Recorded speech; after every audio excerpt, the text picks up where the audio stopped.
the Picatrix. Now, next we travel to the 11th century, to the realm of Islamic mysticism, where we find the infamous Picatrix. Now, this ancient grimoire written in Arabic contains a collection of magical rituals and incantations. The Picatrix is said to hold the secrets of the occult, and those who dare to read its pages are believed to be cursed by the devil himself. One legend tells of a powerful sorcerer who, after mastering the Picatrix, was consumed by an insatiable lust for power, ultimately leading to his downfall. Now, the Picatrix contains a wide range of magical and occult knowledge, including astrological tables and charts, instructions for creating magical talismans and amulets, recipes for magical potions and elixirs, techniques for divination and scrying, and rituals for invoking spirits and demons. The Picatrix has been translated into several languages, including Latin, Spanish, and English. The most well-known translation is the Latin version, which was produced in the 15th century. Now, in recent years, several modern editions of the Picatrix have been published, including a critical edition of the Arabic text and an English translation. The Picatrix has been the subject of several controversies and criticisms, including accusations of promoting black magic and demonic invocation, criticisms of the text's perceived misogyny, and debates as well over the text's authenticity and historical accuracy. Despite these controversies, the Picatrix remains a significant and influential text in the history of Western spirituality. The Devil's Bible, also known as the Codex Gigas. Our first stop takes us to the 13th century, to the Codex Gigas, also known as the Devil's Bible. Now, this massive manuscript, measuring 92 centimeters tall and 50 centimeters wide, contains a collection of texts, including the Old and New Testaments,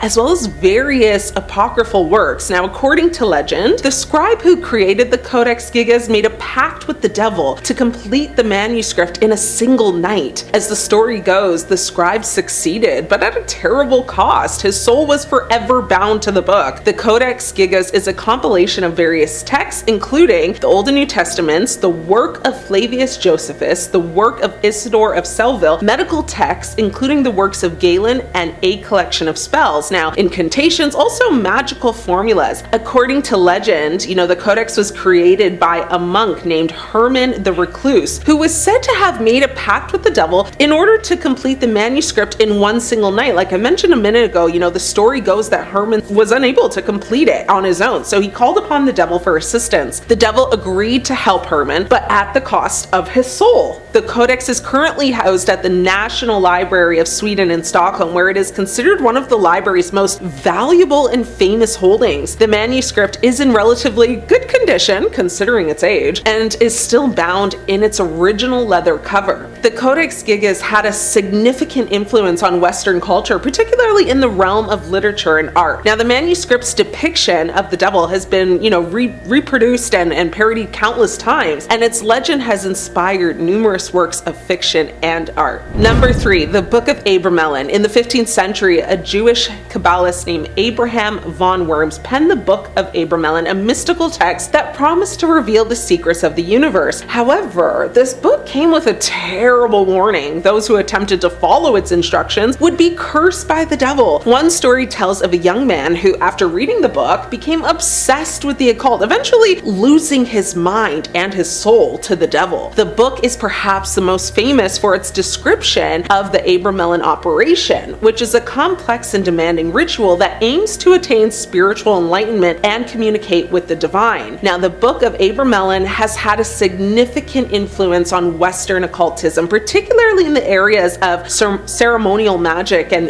thuggery. Now, the text has been studied and used by numerous occultists and magicians, including Aleister Crowley, who considered it one of the most important magical texts of all time.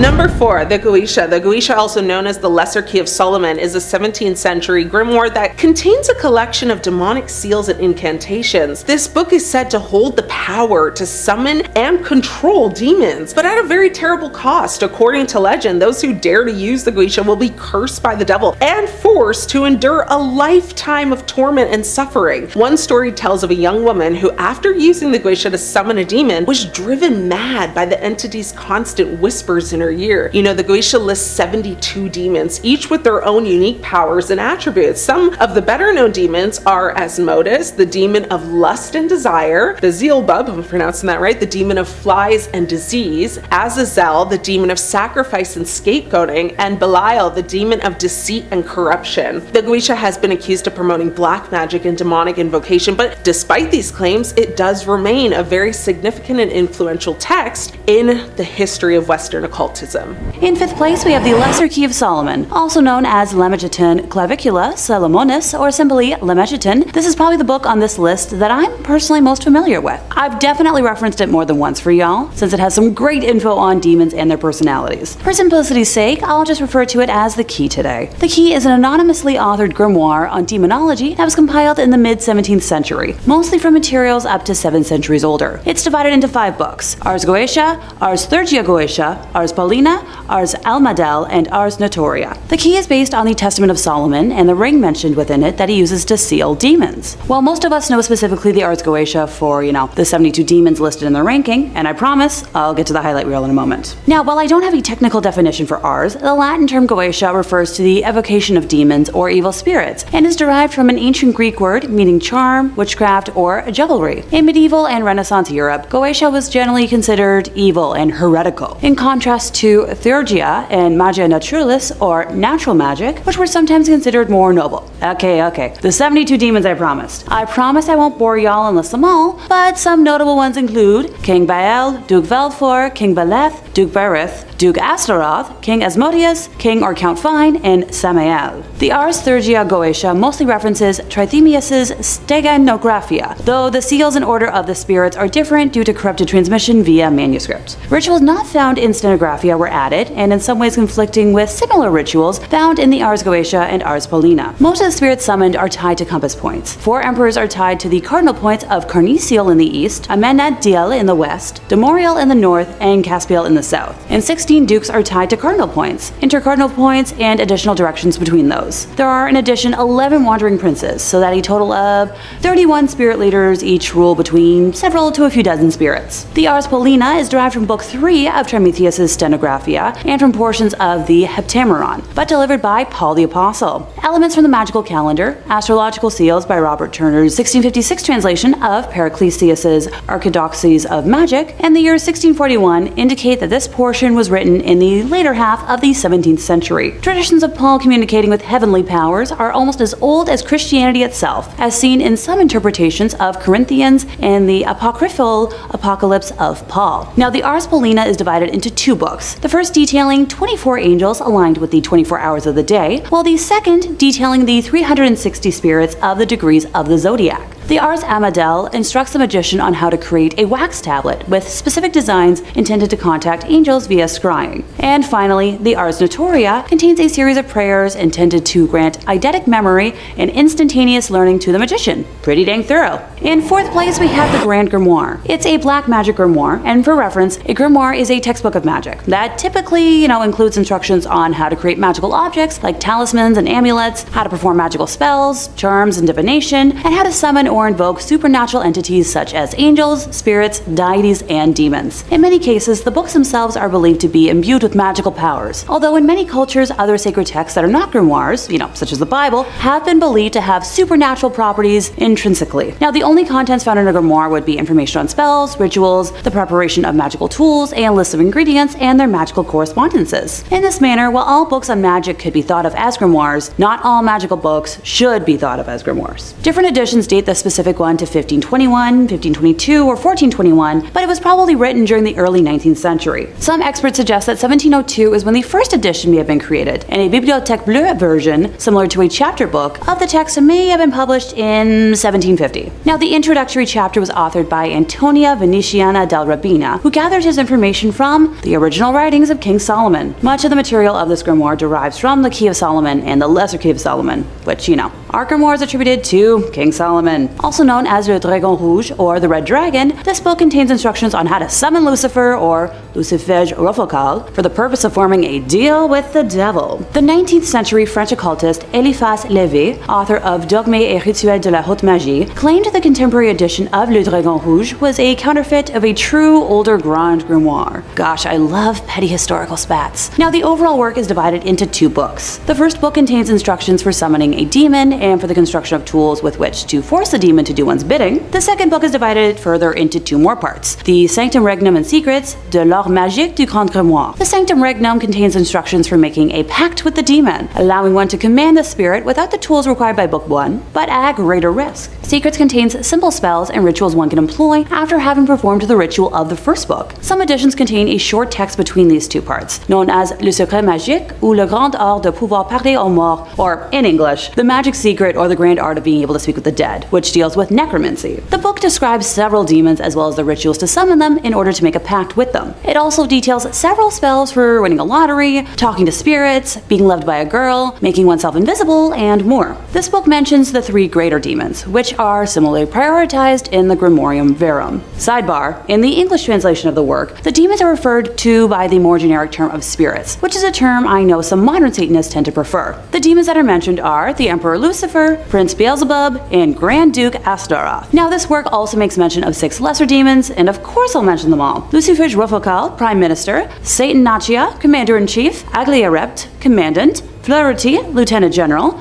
Sargatanas, Brigadier Major; Nebulos, Marshal and Inspector General. Number 3 on this list is Lawn Boy. This story, written by Jonathan Evison, is one of the most challenged books in America in 2021, and honestly, folks, it really shouldn't be. Esquire says Lawn Boy is the big-hearted story of Mike Munoz, a young Chicano striver working on a landscaping crew in Washington. As Mike fights against the soul-crushing forces of classism and racism to achieve his American dream, he also comes to terms with his sexual identity. Though the novel was written for an adult audience, teens fell in love with Lawn Boy, leading it to be awarded an Alex Prize, an award bestowed by the Young Adult Library Services Association to books written for adults that resonate with teens. Critics slammed the book for the LGBTQ content and sexually explicit material, pointing to a sexual encounter between 2 young men. Evison has received hate mail and death threats as a result of campaigns to ban his book, but he remains uncode. When I look at the wealth of great literature that enlightened souls have sought to ban through the ages,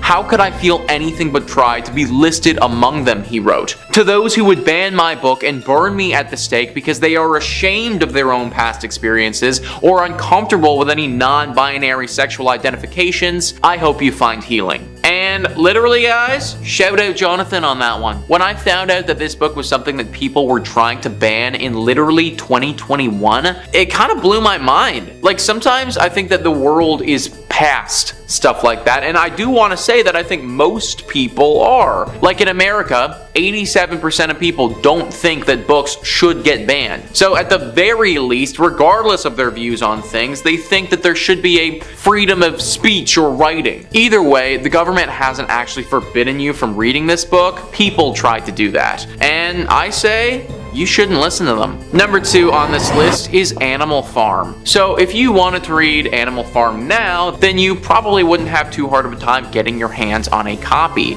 But back in the day, this wasn't always the case. In fact, the government for a long time wanted nothing to do with the book. Spyscape says Animal Farm was a target of censors and spies. The satire revolves around farm animals who rebel, hoping to create an equal society. Instead, they end up living under Napoleon, a dictatorial pig. The USSR saw it as a critique of its politics and banned the book. The UAE briefly banned Animal Farm because of its talking pigs seen to be against Islamic values. The CIA, meanwhile, turned it into a propaganda tool and funded an animated movie of the same name, although spies changed the book's ending. If we think about it logically for a second, it makes sense why a government wouldn't want Animal Farm to get read by the general public. This is especially heightened when we think about it from the perspective of a controlling government like the USSR was. In their brain, they probably saw this book as a bit of a threat. The public reads it and then starts getting some sneaky ideas about how they're going to revolt and start their own new country with a totally new government. And then this even goes a step further because the CIA started pushing this book and marketing it as something against the USSR. What was a fictional story turned into this whole political thing caught between the two biggest superpowers in the world when it was released. And number 1 on this list is the Anarchist Cookbook. This book has had a roller coaster of a life since it was written. Big Thing says, since it was first written in 1971,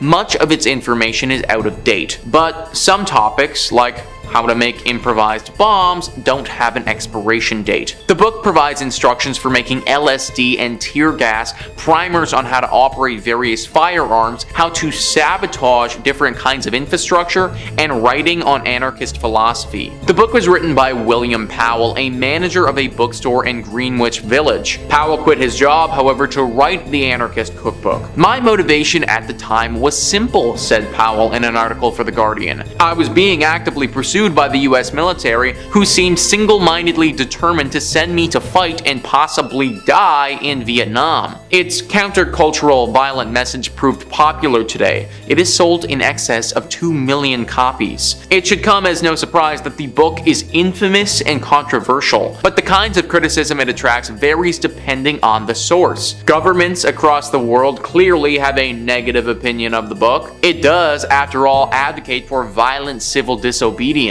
The Anarchist Cookbook is banned in Australia. In the UK, possessing the book, though not illegal itself, has often been used as evidence in terrorism cases. A teenager was accused of and later acquitted of a plot to assassinate British National Party members in 2008. In 2017, a 27-year-old who had traveled to Syria and possessed a copy was accused of being a terrorist. It turned out that he had merely printed a copy of the Anarchist Cookbook for use in a role-playing game in a university society. So clearly the government does not like this book at all. I think it's a bit much for people to be accused of certain things just by owning the book, but I also kind of see why it happens based on the contents of the text.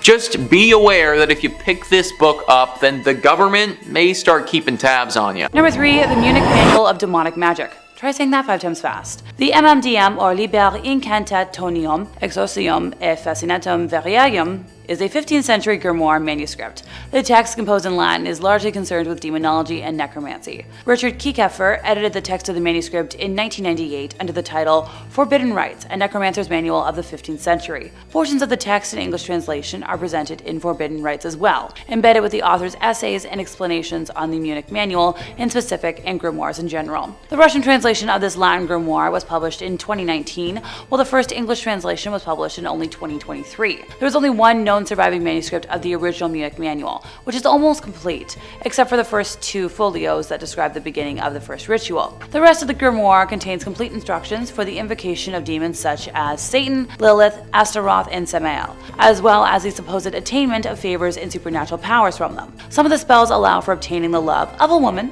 achieving invisibility, acquiring wealth and treasures, or gaining knowledge. The text is accompanied by over 40 illustrations of magic circles and symbols to be used in the rituals. Page 130 to 133 of the text include a list of 11 demons, similar to the one from the Ars Goetia. Since there are only 11, I guess I could list them all off. So Count/Duke Barbarus, Duke Casson, President/Count Odious, King Curson, Duke Alugar, Prince Daob, President Volak, Duke Generan, Marquise Tuvaris, President Hani, and Marquise Sukax. I promise I did my best with pronunciations today, folks. I'm a little sleepy. Most of the text is in Latin, with the exception of the 2 appended materials in German and Italian, which, hey, makes sense to me. Number 2, the Grimorium Verum. Yep, I've already mentioned it today. I know. The Grimorium Verum, which is Latin for true grimoire, is an 18th century grimoire attributed to one Alibek the Egyptian of Memphis, who wrote it in 1517. And like many of the other ones on today's list, it does claim a tradition originating with King Solomon. The grimoire is not a translation of an earlier work, with its original appearing in French or Italian in the mid-18th century, as noted already by A.E. Waite, who discussed the work in his Book of Ceremonial Magic in 1911, stating the date specified in the title of the Grimorium Grimorium Verum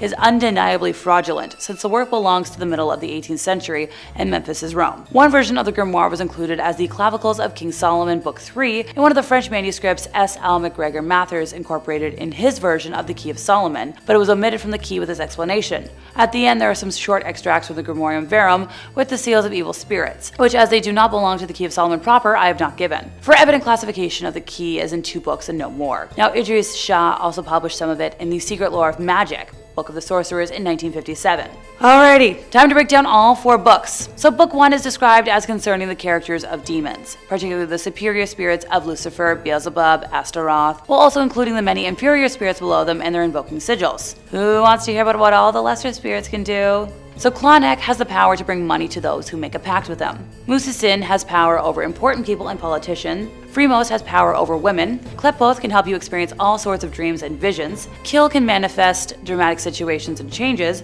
Mersild has dominion over long and short distance travel. Klisterd can create confusion or enlightenment, depending on what you want or need. Sirkad can make you see all sorts of natural and supernatural creatures. Hikpath can make a person think of you, no matter how far or distant they may be. Humots can bring you any book you desire. Sigal will cause all sorts of prodigies to appear. Frucissiere can teach you the art of necromancy. Guland causes all illnesses. Surgat can create every kind of opportunity for advancement. Morel can help you move about unseen. Frutimier prepares all kinds of feasts for you. Husi Taragaraz causes sleep in the case of some and insomnia in others. It tempted. I could use a good night's sleep. Book 2 is simply described as being of planetary hours, so I'll leave it up to y'all to interpret what you think that means. Book 3 is the preparation of the operator, or more simply put, how to prepare for summoning. Book 4 contains the Sanctum Regnum, called the Royalty of Spirits or the Little Key of Solomon, a most learned Hebraic necromancer and rabbi. This book contains various combinations of characters whereby the powers can be invoked or brought forth whensoever you may wish, each according to his faculty. Number 1, Shams al-Marif. So, Shams al-Marif or Shams al-Marif Walata If al-Arif is a 13th century grimoire centered on Arabic magic and claimed to be a manual for achieving esoteric spirituality. I apologize from the bottom of my heart if I butchered that pronunciation anyway. I promise I did practice. It was written by the scholar Ahmad al-Buni, who wrote it while living in Algeria, and he passed around 1225 Common Era. This book is a patchwork of bits and pieces of al-Buni's authentic works and texts by other authors. Scholars like Ibn Taymiyyah have criticized the book and labeled al-Buni as a deluded devil worshipper. Good to know that across all religions over time, some things never change. In terms of more modern examples, that was a common assumption from Ed and Lorraine Warren, probably the most famed demonologists of all time. Personally, I believe half of what they investigated was real, and the other half was them just making a living, which at the end of the day, I have to give some respect to. Well, minus viewing alternate lifestyles outside of Christianity as a sin. Pardon me, I got a little sidetracked here.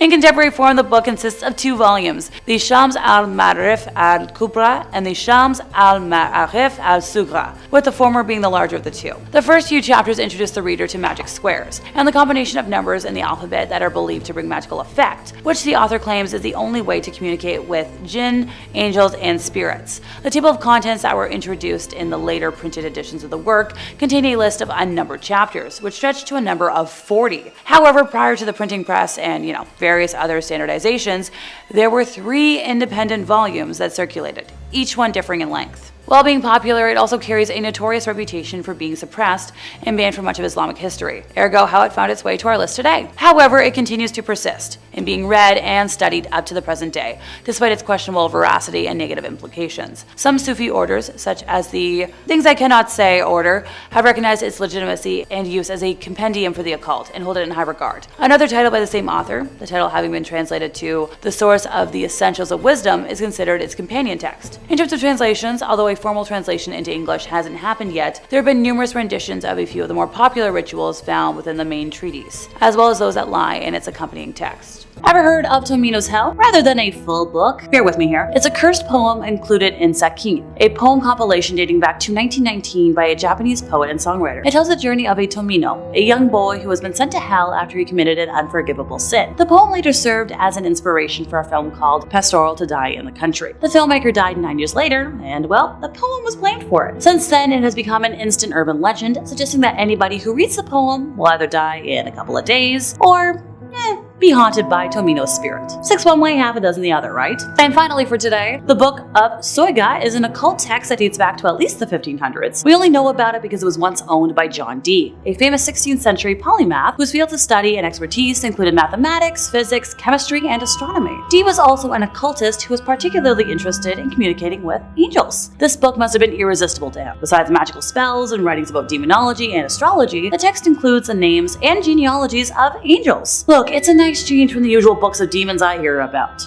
Let me have this one. According to Benjamin Woolley's Dee biography, The Queen's Conjurer, Dee believed the book contained an ancient, even divine message written in the language originally spoken to Adam. In other words, the true unspoiled word of God. I know a lot of people who would love to see that. It also includes 36 cryptic tables that remained undeciphered for centuries. Dee attempted to crack their code with the help of Edward Kelly, a crystal gazer who convinced Dee he could channel the voices of angels. Kelly sometimes spelled his name by K-E-L-L-Y instead of being K-E-L-L-E-Y, or went by Edward Talbot. Having aliases was probably helpful to the supposed medium, who had reportedly been convicted of counterfeiting and might have had his ears cut off as punishment. According to Sky History, Dee was so eager to talk to angels that when Kelly told him the angels wanted the two men to swap wives for an evening as payment for celestial communication, Dee was like, heck yes. 9 months later, Theodore was born. Yeah, that's something you don't hear about every day. Using Kelly as a go-between, Dee dialed up the Archangel Uriel and asked him if the Book of Soyga was a real deal. Uriel, speaking through Kelly, assured him that it was, but told him that only the Archangel Michael was authorized to translate the tables. But he wasn't available, busy schedule or something. This exchange might be the source of the Book of Soyga's reputation as a cursed book, or as it is sometimes known, the book that kills. At one point, Dee mentioned to Uriel that he'd been told he'd die within 2.5 years if he ever read the encoded text. Uriel assured Dee that he'd live for more than 100 years. Dee died in 1608 at the age of 81. The book changed hands a couple of times before vanishing from historical record. Fast forward 300 years, summer of 1994, Deborah Harkness had just finished her doctoral dissertation and was browsing through the catalog at Oxford's Bodleian Library when she found a reference to the text in question. She had the book brought up and soon found herself staring at the holy grail of Dee's scholarship. The experience inspired her first novel, The Discovery of Witches, which kicked off a best-selling trilogy and has since been adapted for television, which, love to see it. In 1998, mathematician Jim Reeds cracked the code of its mysterious tables. Reeds discovered a pattern involving the frequency and position of certain letters in relation to the other letters, or in his words, a letter is obtained by counting a certain number of letters after the letter immediately above it in the table. Make of that what you will. Reeds came up with a set of mathematical formulae that allowed him to decipher the tables, each of which turned out to be based on a 6-letter code word. But we still don't know the meaning of those code words, or what messages the tables were meant to communicate, or if there even is one. Maybe someday. Number 5. The Great Omar. The Great Omar was a one-of-a-kind, tailor-made collection of Omar Khayyam's poetry. So if you're looking to score this at your local Barnes & Noble, you might have a bit of trouble. It was commissioned by the owner of a British bookshop, whose sole request was that it would be the greatest modern binding in the world. You know, nothing too lofty though. The book itself is made of 5,000 pieces of leather, 1,000 different gemstones, 100 square feet of gold, and some pages too, I guess. I think there's poetry inside there. The final book was priced for roughly $150,000 after finishing, so it's a pretty expensive book. But what makes it so cursed? Well, when the Great Omar was purchased, it was bought by an American buyer and had to take a transatlantic trip on a little ship called the Titanic, a boat which, as far as I know, has never been involved in any sort of historical events of note whatsoever. The Great Omar was never recovered from the wreckage and sank with the ship. 10 weeks after the book kissed the ocean floor, the man who bound it, Francis Sangorsky, drowned while on vacation at only the age of 37. A little suspicious, isn't it? A bookbinder in the 1930s tried to recreate the Great Omar, Stanley Bray. He finished the second iteration just in time for World War II to begin. The book was placed in a vault on London's Fore Street, which was one of the first sites to be bombed. I guess they heard about the book. The safe that held the book endured through the Blitz, but the safe's contents and the second Great Omar was incinerated and lost to the war. A third version has been crafted and is currently being held in a vault in the British Library, although given the book's history, I don't feel like I would be too comfortable spending any time around it if I didn't have to. Hey, liking what we do here at Top 5 Scary? Well, we always love a little subscribe. Toss one our way. Number 4.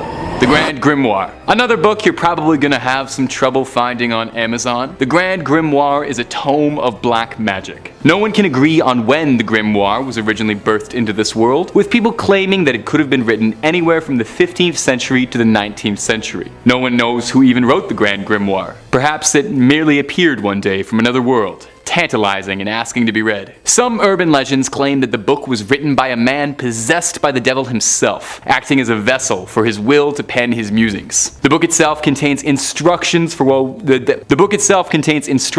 would-be warlocks to summon all manner of demons and sinister servants of the underworld, even including guides on how a fledgling necromancer could learn how to raise a spirit from the dead. Now, if all that sounds appealing to you, it's said that even so much as cracking the spine of the Grand Grimoire is enough to seal your soul to damnation, the literary equivalent of promising your soul to the underworld. The church, obviously, sought out to quell the rising threat of the Grand Grimoire's dark musings, and it is said that the original Grand Grimoire, gosh, that is fun to say, is currently being held sealed in the Vatican's legendary vault, where it shall never again be seen by prying eyes, or those wishing to uncover its many dark secrets. There are alleged excerpts that have been reprinted and made available, but the full Grand Grimoire itself hasn't been seen by anyone in what would be centuries. Perhaps for good reason too. I mean, if the myths and legends around the book are to be believed. In third place, we have the complete book of Demonolatry. Written by S. Connolly, it boasts telling the reader how to discover powerful rites, magic, and practices that honor Satan and the demons. Now, this text, used by the traditional demonolatry priesthood to train members of their covens, is part workbook, part textbook, and part reference book. It includes thorough chapters on demonology,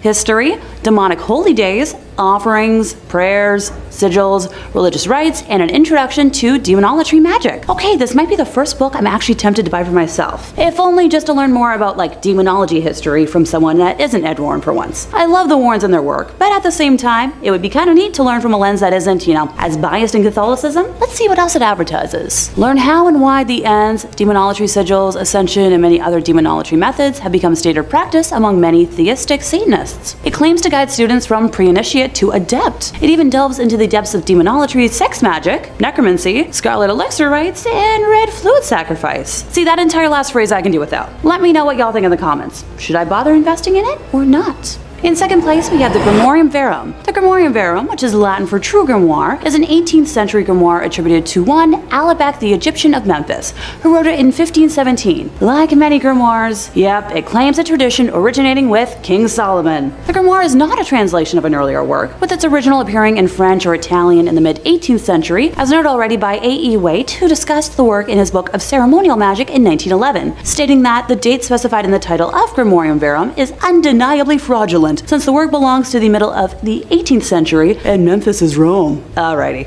One version of the grimoire was included as the Clavicles of King Solomon, Book 3, in one of the French manuscripts S. L. McGregor Mathers incorporated in his version of the Key of Solomon, but it was omitted from the key with his explanation. That apparently at the end there are some short extracts from the Grimorium Verum with the seals of evil spirits, which, as they do not belong to the Key of Solomon proper, I have not given. For the evident classification of the key is in 2 books and no more. I just love feuds. Andrew Shaw also published some of it in The Secret Lore of Magic, the Book of Sorcerers in 1957. Alrighty, time to break down all 4 books. So book 1 is described as concerning the character of demons, particularly the superior spirits of Lucifer, Beelzebub, Astaroth, while also including the many inferior spirits below them and their invoking sigils. Who wants to hear about what all the lesser spirits can do? Klonek has the power to bring money to those who make a pact with him. Musisin has power over important people and politicians. Frymost has power over women. Kleppoth can help you experience all sorts of dreams and visions. Kill can manifest dramatic situations and changes. Mersild has dominion over long and short distance travel. Clisthert can create confusion or enlightenment, depending on what you need. Serchade can make you see all sorts of natural and supernatural creatures. Hickpath can make a person think of you, no matter how far or distant they may be. Humans can bring you any book you desire. Seagal will cause all sorts of prodigies to appear. Brucissier can teach you the art of necromancy. Gulend causes all illnesses. Sergak can create every kind of opportunity for advancement. Morael can help you move about unseen. Fruitimier prepares all kinds of feasts for you. Huiki Tigras,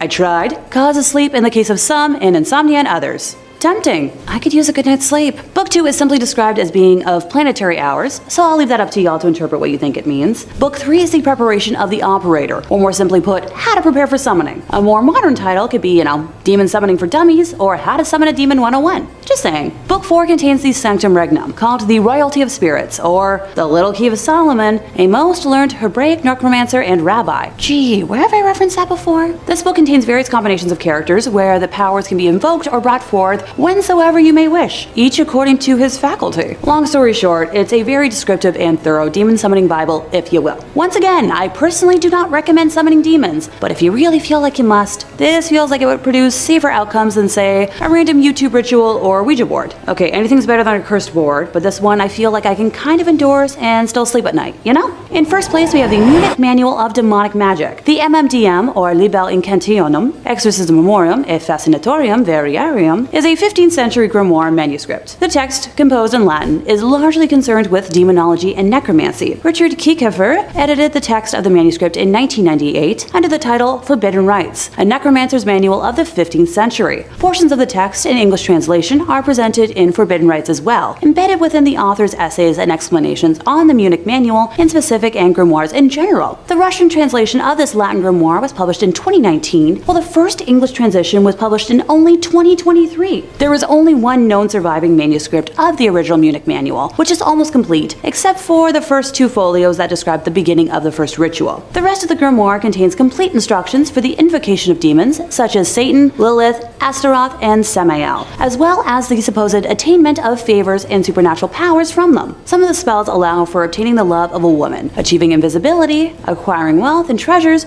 or gaining knowledge. The text is accompanied by over 40 illustrations of magic circles and symbols to be used in the ritual. Pages 130 to 133 of the text include a list of 11 demons, similar to the one from the Ars Goetia. Since there are only 11, I suppose I could list them all off. Count/Duke Barbarous, Duke Cassin, President/Count Odious, King Curson, Duke Alugor, Prince Teob, President Fulak, Duke Generon, Marquis Tuvaris, and President Hani. Oh, and Marquis Sukax. I promise I did my best with pronunciations. Most of the text is in Latin, with the exception of 2 appended materials in German and Italian. Makes sense to me. Anyone feel like learning a dead language? Number 5 on this list is Scary Stories to Tell in the Dark. You may be familiar with this title because there was actually a movie adaptation that hit the screen super recently. Back in 2019, Scary Stories to Tell in the Dark came out in film format. But this movie was based off of a book, and for the longest time, this book was super banned. SCMP says this one stands out on the list because unlike the other banned or challenged books, Scary Stories is not political and it doesn't contain any references to drugs or sex. So why were these collections of horror stories so controversial? Some of the stories could be pretty scary and parents felt that they were inappropriate for their children, which is fair considering these are stories about being buried alive, cannibalism, and way more. But for many people, the real issue was the artwork by Stephen Gammell, an incredibly talented illustrator who no doubt caused nightmares for thousands of children since the book's first publication in 1981. So literally, guys, this book got banned because it was too scary. Think about that for a second. The author literally did too good of a job at making a horror book that people thought no one should read it. If I was the guy who wrote this, then I wouldn't know whether to take that as a compliment or like a criticism, to be honest. The people who banned this thing couldn't hold it down forever though, because at the end of the day, it is some great literature for those who love horror. Number 4 on this list is Fire and Fury. Now, this one I felt like I had to bring up because it happened really recently with the former president of the United States. Skyscape says Wolf's gossipy tell-all describes a dysfunctional presidency perpetually in chaos, zoning in at one point on the day the FBI director James Comey was fired. Comey heard about it on TV. Not all of Wolf's claims are accepted as truth, of course. Trump said he didn't authorize Wolf's White House access and didn't speak to him for the first book. Trump's lawyer Charles Harder sent a cease and desist letter threatening a libel lawsuit in an effort to stop publication. Fire and Fury sold out in its first day of a release as a result. By 2021, Trump was speaking to Wolf for Landslide, Wolf's third book in the trilogy. There were countless scandals during the Trump administration, so I feel like this one was just another notch on the belt. Either way though, the government literally did everything in their power to try and get rid of it and stop us from being able to buy it. The opposite happened though, and because it got so much attention, it flew off the shelves faster than they could print them. Number 3. The Book of Abramelin. The Book of Abramelin, and I'm sure I'm pronouncing that wrong, I'm sure one of you ghouls and goblins will let me know, or the Book of the Sacred Magic of Abramelin the Mage, if you're not into that whole brevity thing, is an allegedly magic text that is thought to have been written at some point during the 14th century. It wasn't until the 19th century that it became recognized for its power, when the Hermetic Order of the Golden Dawn translated the book into English in the late 1890s. Now, if you're unfamiliar with the Hermetic Order of the Golden Dawn and you're wondering which Final Fantasy that's from, the Hermetic Order of the Golden Dawn was a secret society devoted to the study of the occult and spiritual development. From here, the book became a key text in occultism, supposedly even inspiring Aleister Crowley's system of magic. So what's inside the book? Any pop-ups? The book centers around an incredibly elaborate ritual aimed at allowing a practicing sorcerer to communicate with their holy guardian angel. The book theorizing that everyone has their own personal guardian angel, a celestial other half from another world, if you will. After the sorcerer summons their guardian angel and enjoys a honeymoon phase, the book describes a period of blissful intimacy, one needs to conquer every unredeemed spirit of the infernal regions, which sounds like a bit of a task. There's a lot of people, there's a lot of unredeemed spirit.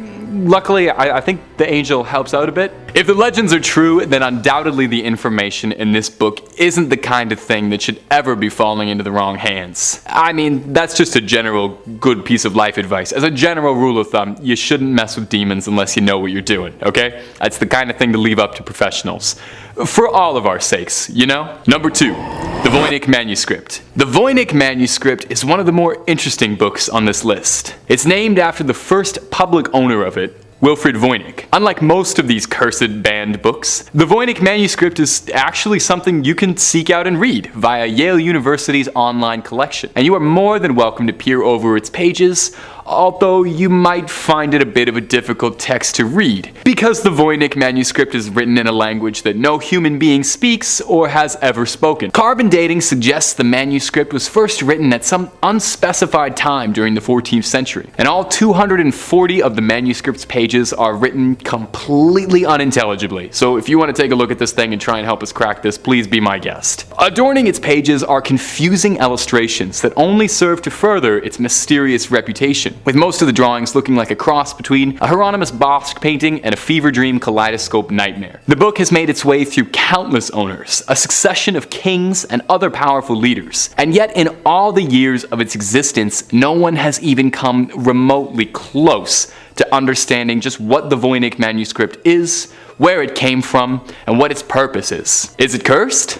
Well, it's possible. Maybe it contains the instructions for all manner of demonic and occult magic, and we just don't know how to read it yet. There are some people who believe that the Voynich Manuscript could have been written by an extraterrestrial entity and gifted to us. And there's even some legends that claim the manuscript has some sort of apocalyptic curse hidden inside its mysterious scrawlings. We might never know, unless you might be the one to crack it for us. Number 5 on this list is the Untitled Grimoires. The Untitled Grimoires were written by a witch, and really not the type of book that you want to be reading before bedtime. Or actually reading at all, for that matter. Digital Trends says, the Untitled Grimoires is a set of 2 handwritten, spiral-bound spell books sold by an online retailer for nearly $14,000 back in 2013. The books were handwritten in the 1960s by Persephone Adrasta Iorine, a high priestess of Wicca who supposedly led her own coven. All 250 pages are filled with incantations, spells, enchantments, and details on how to summon spirits and demons. However, there was a serious catch. The seller warned buyers that any non-believers who messed with the books would bring a deadly curse upon themselves, while Persephone herself explicitly tells readers on the first page that proceeding with the book would have serious consequences. She wrote, "To those not of the craft, the reading of this book is forbidden. Proceed no further, or justice will exact a swift and terrible retribution, and you will surely suffer at the hand of the craft." So, literally anyone who can't perform dark magic already can't read this book and learn how to perform dark magic without dark magic coming and cursing them. Seems like a kind of a stupid way to get people to join your club, but I guess I'm not familiar with the ongoings of witches. Either way, there is no doubt that this book is deeply cursed. I can't imagine spending 14 grand on this thing unless you literally were already familiar with dark magic yourself, and I guess then you could make use of the book, but that's not me. People who have tried to read this thing have had some horrible tragedies befall them, so I highly do not recommend it. Number 4 on this list is Pseudomonarchia Daemonum. Wow, okay, that was an absolute freaking mouthful, so I'm not going to be calling it that anymore because it's also called the False Hierarchy of Demons, and I'm going to be saying that from here on out. Ancient Origins says this is a great compendium from the 16th century dictating the names of 69 demons. The list initially appeared as an appendix to a book about demonology and witchcraft by Johann Weyer. The son of a civic service merchant, Johann Weyer was a Dutch doctor and occult practitioner born in the Netherlands in 1515. Well versed in Latin from a young age, Weyer quickly became a student of Heinrich Cornelius Agrippa, a famous magician, theologian, and occultist in Antwerp. It appears that Weyer's fascination with magic began while working under Agrippa, but later escalated after he became a doctor in his own right. He was summoned to a particular fortune teller's court case and thereby asked by the judge for advice on the topic.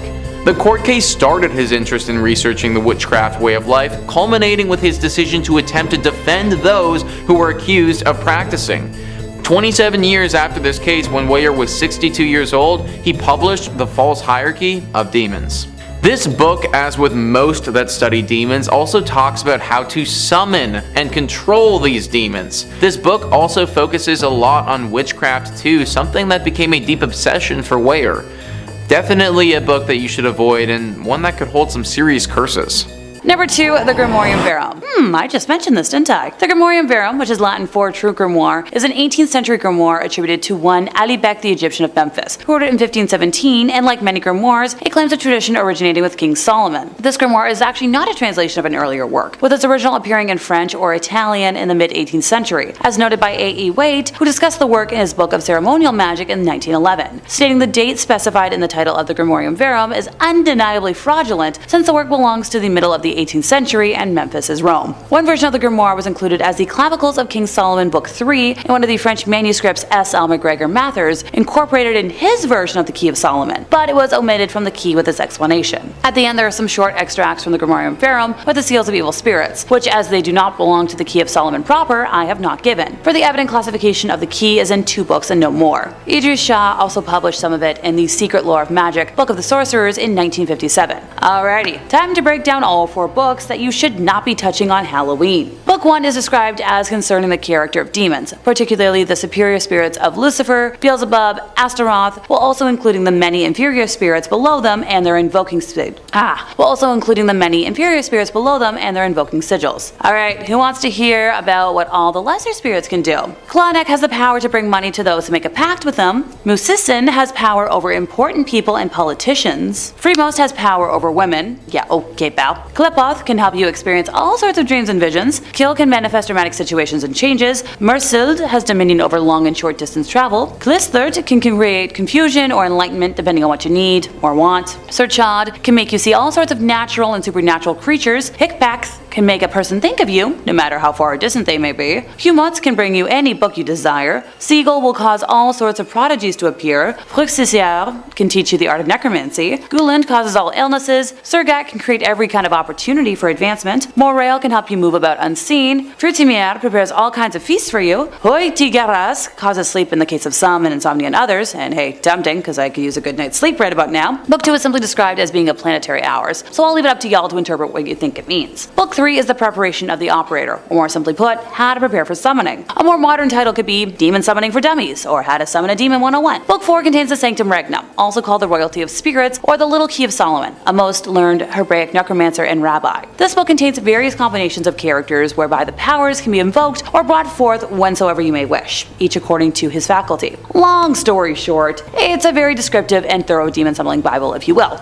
Once again, I personally do not recommend summoning demons, but if you really feel feel like you must. This feels like it would produce safer outcomes than say like a random YouTube ritual or Ouija board, but still, stay away on Halloween. You don't know what's gonna happen, I don't know what's gonna happen, it's not fun. Number 1, The 120 Days of Sodom. Written in Bastille during the French Revolution, the author was interrupted when the prison was stormed by insurgents and never finished the story. But 120 Days remains amongst the most notorious works of literature, featuring depraved fetishes, red fluid-soaked sexual group parties, torment, and under the age of consent, bad, icky schmecks thing. Look, I'd say the actual terms if I could. Trust me, it would make my life so much easier, but I've gotta play by the interweb rules. Described as very sexual and erotic, its plot revolves around the activities of 4 wealthy libertine men who spend 4 months seeking out the ultimate sexual gratification through group sex fun parties, sealing themselves away in an inaccessible castle in the heart of the Black Forest in Germany with 4 madams and a harem of 36 victims, mostly young people. The madams relate stories of their most memorable clients, whose crimes and punishments inspire the libertines to likewise and increasingly harm their victims to their eventual deaths. Now, the novel was never completed. Its first chapter was written according to Say's written plan, but the subsequent chapters are in the form of rough drafts and notes, often consisting of graphic descriptions of the novel scenes. The book was first published in Germany back in 1904, and then banned across Europe for most of the 20th century. A 1975 film adaptation by Pier Paolo Pasolini was also banned in several countries. South Korea has banned the book twice this century, and now it can be sold there only in a sealed plastic cover to adults 19 or over. Once again, don't read it. Number 5. The Book of the Sacred Magic of Abramelin the Mage. The Book of Abramelin, or more formally, the Book of the Sacred Magic of Abramelin the Mage, is an old Jewish magic text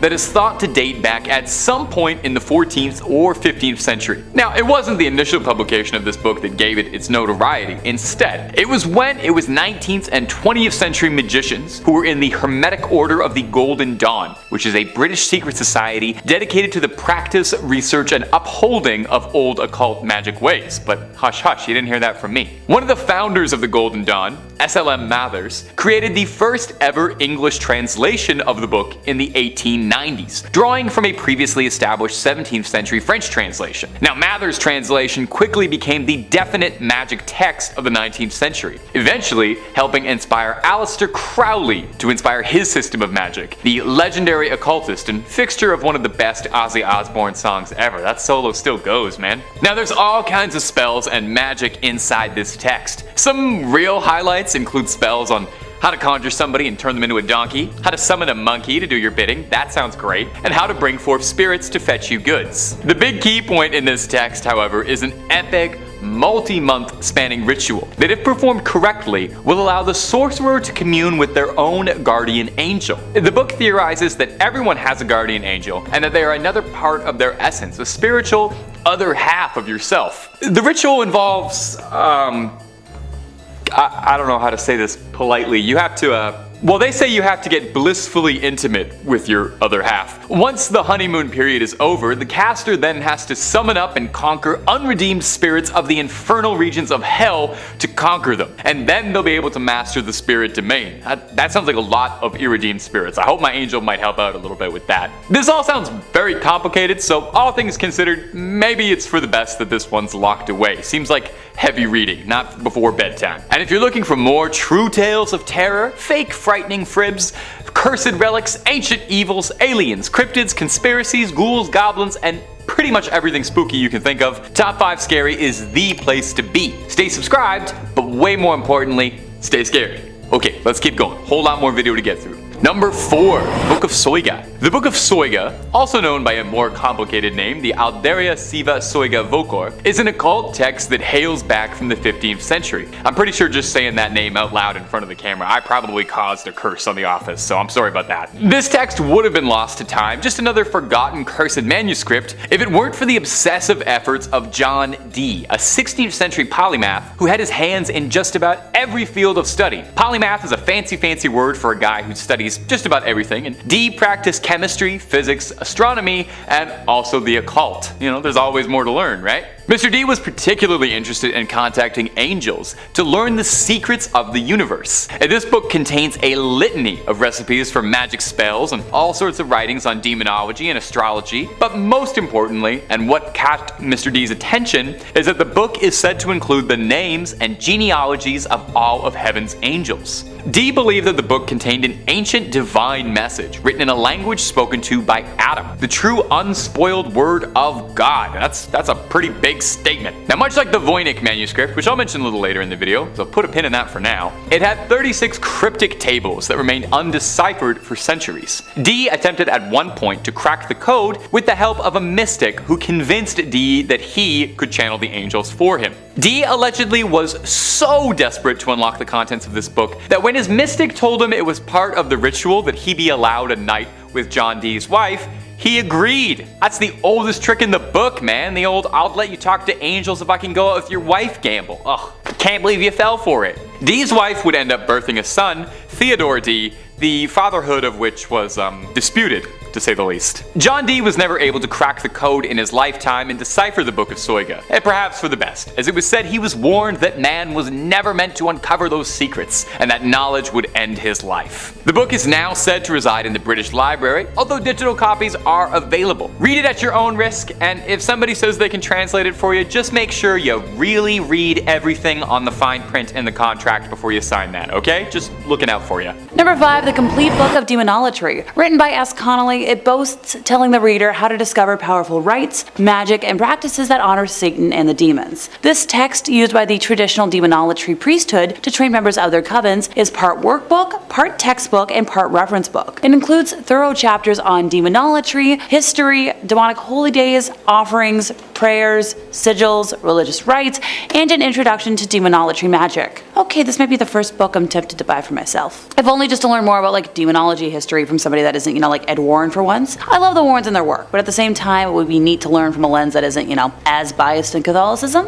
Alright, let's see what else it advertises. Learn how and why the ends, demonolatry sigils, ascension, and many other demonolatry methods have become standard practice among many theistic Satanists. It claims to guide students from pre-initiate to adept, and even delves into the depths of demonolatry, schmex magic, necromancy, scarlet elixir rites, and red fluid sacrifice. See, that last phrase I can do without, but let me know what y'all think in the comments. Should I bother investing in it or not? Now, before anybody asks, well, why should you leave this book alone on Halloween? That just so happens to be when the veil between our world and the spirit world is the thinnest, and you don't want to accidentally summon a demon when you're just learning how to. Not a fun idea. Number 4, Mein Kampf. Alrighty folks, this is where I'm using demonic as more as an adjective instead of actually talking about demons. Also, this is a book that should never be consumed in general. More like exist in a museum so that we keep, don't turn into a case of those who ignore history are doomed to repeat it. This is an autobiography of Germany's infamous, actually Austrian-born dictator whose name I can't say on here. Its title means my struggle or battle because, organizing genocide is hard work. Didn't you know? Everybody clap for this man's tenacity, his perseverance, his sheer determination. Hard work makes dreams come true, don't you know? Ugh, the prick. The book, released in 2 volumes, is in reality the evil dictator's case for anti-Semitism. He outlines exactly how he came to be as he was, before putting forth his racial and political views and describing his vision for the future of Germany. From a technical point of view, this book is apparently overly long, repetitious, and poorly written. Seeing as it was written by one of the world's most evil men in history, it was deemed just cause for banning it in Austria and Russia. Interestingly enough, Germany held the copyright over this book until 2016. Until then, printing and dissemination of the work was strictly banned. But now that it's, in the public domain, Germany has lifted the ban and actually released a new edition with nearly 2,000 pages and 3,500 annotated notes. I'm not sure this particular book should be available, simply because it was written by the man I cannot name. The fact that he killed 6 million people for no fault of their own is unforgivable enough, but the conditions he kept them and many more in is making me sick to my stomach. So we're gonna move on before I start venting and get off topic today. In number 5, we have Shams al-Maharif. Shams al-Ma'arif, or Shams al-Ma'arif, wa lata if'a awal-rif, is a 13th century grimoire centered on Arabic magic and claimed to be a manual for achieving esoteric spirituality. I apologize from the bottom of my heart if I butchered that pronunciation in any way. I promise I did practice. It was written by the scholar Ahmed al-Buni, who wrote it while living in Algeria, and he passed around 1225 Common Era. The book is a patchwork of bits and pieces of al-Buni's authentic works and texts by other authors. Scholars like Ibn Taymiyyah have criticized the book and labeled al-Buni as a deluded devil worshipper. Good to know that across all religions over time, some things never change. In terms of more modern examples, that was a common assumption from Ed and Lorraine Warren, probably the most famed demonologists of all time. Personally, I believe half of what they investigated was real, and the other half was just them making a living, which at the end of the day, I have to give some respect to. Well, minus viewing alternate lifestyles outside of Christianity as a sin. Pardon me, I got a little sidetracked there. In contemporary form, the book consists of 2 volumes, the Shams al-Ma'arif al-Kubra and the Shams al-Ma'arif al-Sugra, with the former being the larger of the two. The first few chapters introduce the reader to magic squares, and the combination of numbers and the alphabet that are believed to bring magical effect, which the author claims is the only way to communicate with jinn, angels, and spirits. The table of contents that were introduced in the later printed editions of the work contain a list of unnumbered chapters, which stretch to a number of 40. However, prior to the printing press and various other standardizations, there were 3 independent volumes that circulated, each one differing in length. While being popular, it also carries a notorious reputation for being suppressed and banned for much of Islamic history, ergo how it found its way to our list today. However, it continues to persist in being read and studied up to the present day, despite its questionable veracity and negative implications. Some Sufi orders, such as the Naqshbandi Haqqani order, have recognized its legitimacy and use as a compendium for the occult and hold it in high regard. Another title by the same author, the title having been translated to the Source of Essentials of Wisdom, is considered its companion text. In terms of translations, although a formal translation into English has not happened yet, there have been numerous renditions of a few of the more popular rituals found within the main treatise, as well as those that lie in its accompanying text. In number 4, we have the Grand Grimoire. It's a black magic grimoire, and for reference, a grimoire is a textbook of magic that typically, includes instructions on how to create magical objects like talismans and amulets, how to perform magical spells, charms, and divination, and how to summon or invoke supernatural entities such as angels, spirits, deities, and demons. In many cases, the books themselves are believed to be imbued with magical powers, although in many cultures, other sacred texts that are not grimoires, such as the Bible, have been believed to have supernatural properties intrinsically. The only contents found in a grimoire would be information on spells, rituals, the preparation of magical tools, and lists of ingredients and their magical correspondences. In this manner, while all books on magic could be thought of as grimoires, not all magical books should be thought of as grimoires. Different editions date the specific one back to 1521, 1522, or 1421, but it was probably written during the early 19th century. Some experts suggest that 1702 is when the first edition may have been created, and a Bibliothèque Bleue version, similar to a chapter book of the text, may have been published in 1750. The introductory chapter was authored by Antonia Venetiana del Rabina, who gathered his information from the original writings of King Solomon. Much of the material of this grimoire derives from the Key of Solomon and Lesser Key of Solomon, which are grimoires attributed to King Solomon. How'd you know? Also known as Le Dragon Rouge, or the Red Dragon, this book contains instructions on how to summon Lucifer, or Lucifège Rofocal, for the purpose of forming a deal with the devil. The 19th century French occultist Eliphas Lévy, author of Dogmes et Rituels de la Haute Magie, claimed the contemporary edition of Le Dragon Rouge was a counterfeit of a true older Grand Grimoire. And I love petty historical spats. The overall work is divided into 2 books. The first book contains instructions for summoning a demon and the construction of tools with which to force the demon to do one's bidding. The second book is divided into,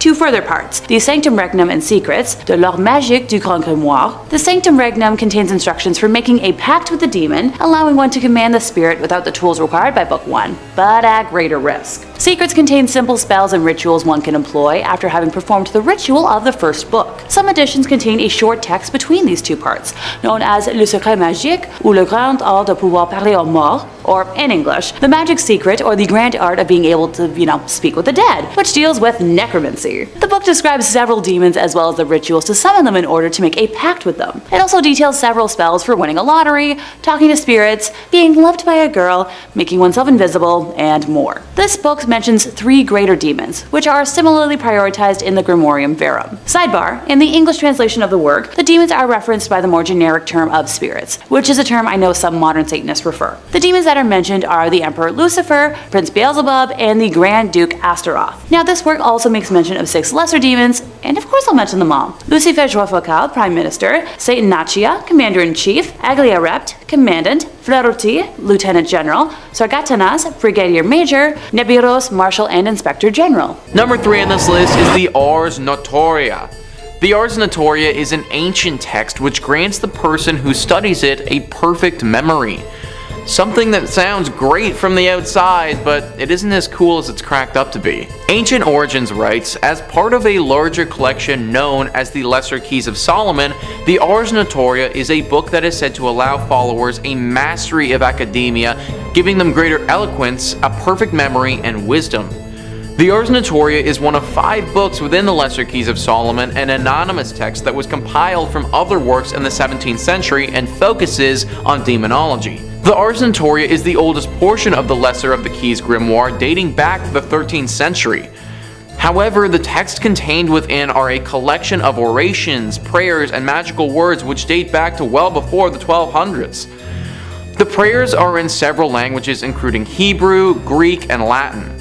It was not a book of spells or potions, but a book of prayers and orations that are said to strengthen and focus one's mental powers by beseeching God for intellectual gifts. Among these intellectual gifts is the concept of a perfect memory. Those who practice liberal arts such as arithmetic, geometry, and philosophy are promised a mastery of their subject if they devote themselves to the Ars Notoria. Within, it describes a daily process of visualization, contemplation, and orations intended to enhance the practitioner's focus and memory. So here's the thing, guys, that all sounds well and good and very useful, but I don't think that people understand what a perfect memory actually means. It means that there is literally nothing at any given point that you will ever forget. The license plate of that one car that cut you off, that one passing comment that the cashier said about the milk that you bought, the strange handshake that you had with your friend the other day. Literally nothing at all. You're not going to forget anything. Think about how much noise is going to be going on in your head at one given time if you can't forget anything. This is the curse of this book, and it's why a lot of people who have studied it in depth have lost their minds. If you're going to remember everything in the world, then there also needs to be a way to turn it off every now and again, to finally get some silence in your head. Sometimes forgetting things really is the best thing for us. Number 2 on this list is the Picatrix. The Picatrix is definitely a book that should be avoided, and it's mainly for how freaking grotesque it is. It was initially written in Arabic back in the 11th century, and it's a book that's centered around astrology and magic. It teaches the individuals who study it how to concoct crazy spells and make magical potions. What has thrust it into the limelight, as I mentioned earlier, is how freaking gross it is. The magical potions and the spells in here are just disgusting, and they're honestly plain wrong. Various body parts, various fluid from said body parts, and other weird stuff is regularly called upon in this text. The following is a literal passage from the book on how to make a spell. Take 4 ounces of the blood of a black dog, 2 ounces each of pig's blood and brains, and 1 ounce of donkey brains. Mix all of this together until well blended. When you give this medicine to someone in food or drink, he will hate you. And yeah, duh, if anyone blended up a bunch of brains and then gave it to me to drink, then I would kind of hate them as well. Many people think that this book is cursed based on the horrible spells in it, but it honestly might not be and could just be super weird. Either way, probably best to be avoided. And number 1 on this list is the Voynich Manuscript. The Voynich Manuscript is an illustrated codex that is handwritten in a writing system or language that no one understands. By using some advanced carbon dating, we can determine that it was made back in the early 15th century. We're pretty sure that based on the style of writing, artwork, and language that's in this book, it was most likely made in Italy. The manuscript contains 240 pages in it, and even though it was discovered a long time ago, no one has any idea what it truly means. This could be a good thing though, because the current prevailing wisdom is that whoever discovered exactly what this book says and means, they're gonna be cursed. Some think that this book has an ancient alien curse that's attached to it, and that it was dumped in Italy hundreds of years ago by said extraterrestrials. Others believe that there were some deep devil worshippers who made this book after finally making contact with the devil. Either way, so far we have no idea what it says, and if things maintain how they've been, we probably won't ever know. Which for a book like the Voynich Manuscript, might actually be for the best. The Book of Enoch is an ancient Hebrew apocalyptic religious text, ascribed by tradition to the patriarch Enoch, who is the father of Methuselah and the great-grandfather of Noah. So this contains unique material on the origins of demons and more, along with why some angels fell from heaven, an explanation of why the Genesis flood was morally necessary, and an exposition of the 1,000-year reign of the Messiah. So there's at least 3 books that are traditionally attributed to this prophet, including the distinct works 2 and 3. None of those are considered to be canonical scripture by most Jewish or Christian church bodies. Ergo, why a lot of folks want this kind of banned and out of the way. The older sections of it are estimated to date from about 300 to 200 BC. The latest part is about like 100 BC. A lot of scholars believe this was originally written in probably Hebrew, since these were the languages first used for Jewish texts. Now, some folks suggest that this, kind of like the Book of Daniel, was composed partially in Hebrew, but fun fact, no Hebrew version has survived. The individuals residing in the Qumran caves, where the Dead Sea Scrolls in the book were unearthed, were not aligned with the mainstream Jewish sect known as the Pharisees. Instead, they were affiliated with a splinter group who adhered to distinctive practices. So, ergo, this book, alongside numerous other texts discovered in the caves, is recognized for its substantial variance from things that we know. So authors of the New Testament were also familiar with some content of the stories. Like a short section of 1 Enoch is cited in the New Testament of Jude, and attributed there to Enoch the 7th from Adam. But this is kind of a variance on a lot of other things that are more mainstream. Copies of the earlier sections of Enoch 1 were preserved among the Dead Sea Scrolls, like I mentioned already. So this book only survives in its entirety in Ethiopic translation. Yes, it is part of the biblical canon used by the Ethiopian Jewish community, as well as the Christian Ethiopian Orthodox Church, but a lot of other groups regard it as non-canonical or non-inspired. They do accept it as having historical or theological interest, but they kind of don't want to accept it as canon, ergo they kind of want it out of the way. The Acts and Monuments, popularly known as Fox's Book of Martyrs, is a work of Protestant history and martyrology by Protestant English historian John Fox, first published in 1563 by John Day. It includes an account of the sufferings of Protestants under the Catholic Church, with particular emphasis on England and Scotland. Now, this book was highly influential in those countries and helped shape lasting popular notions of Catholicism there. The book went through 4 editions in Fox's lifetime, and a number of later editions and abridgments, including some that specifically reduced the text to a Book of Martyrs. After the Reformation, Catholic apologists raised the issue of the novelties of Protestant doctrines, as exploiting religious credulity for material and intercourse-related ends. So Protestant apologists, such as Calvinist Anglican John Fox, sought to establish the continuity of a pro-Protestant piety from apostolic times to the Reformation. So yeah, the author's credibility was challenged as soon as the book first appeared. A lot of folks accused Fox of dealing falsely with the evidence, misusing documents, and of telling partial truths. In every case that he could clarify, Fox corrected errors in the 2nd edition and the 3rd and the 4th. But by this point, Fox was considered a poor historian, in at least mainstream reference works. The 1911 Encyclopedia Britannica said this of Fox: "The gross blunders due to carelessness have often been exposed, and there is no doubt that Fox was only too ready to believe evil of the Catholics, and he cannot always be exonerated from the charge of willful falsification of evidence. It should, however, be remembered in his honor that his advocacy of religious toleration was far in advance of his day." In number 3, we have The Orphan Story. Written in the early 1600s by Martin de Leon Cardenas, The Orphan Story is a novel about a 14-year-old Spaniard who heads to the Americas in search of, fortune. While it may sound like a normal adventure story and an outlier amongst the magic books today, a major darkness lurks within its pages that led to the novel not being published until 2018. The first draft was a 328-page manuscript, slightly yellowed, slightly worn and aged, and missing a couple of pages. It is handwritten in a decorative style reflective of the Golden or Imperial Age. The New Age print takes on a more modern bound look, featuring artwork from the original manuscript on the front, yet a rather plain book from that, the past. Belinda Palacios, a Peruvian scholar who edited the book for 2 years, says that she was warned by multiple people about the Orphan Story. It was first set to appear in 1621 under the pen name of Andres de Leon, but never made it to the press due to the presidential atmosphere at the time in Sicily. The manuscript then sat in the Hispanic Society of America until 1965, when Belinda rediscovered it. She learned that many attempts to publish the Orphan Story had happened, giving rise to rumors that malevolent energy lurked among the almost 400 pages, causing the people working on it to die. In an interview, she commented on the reported deaths, saying one was from a strange disease,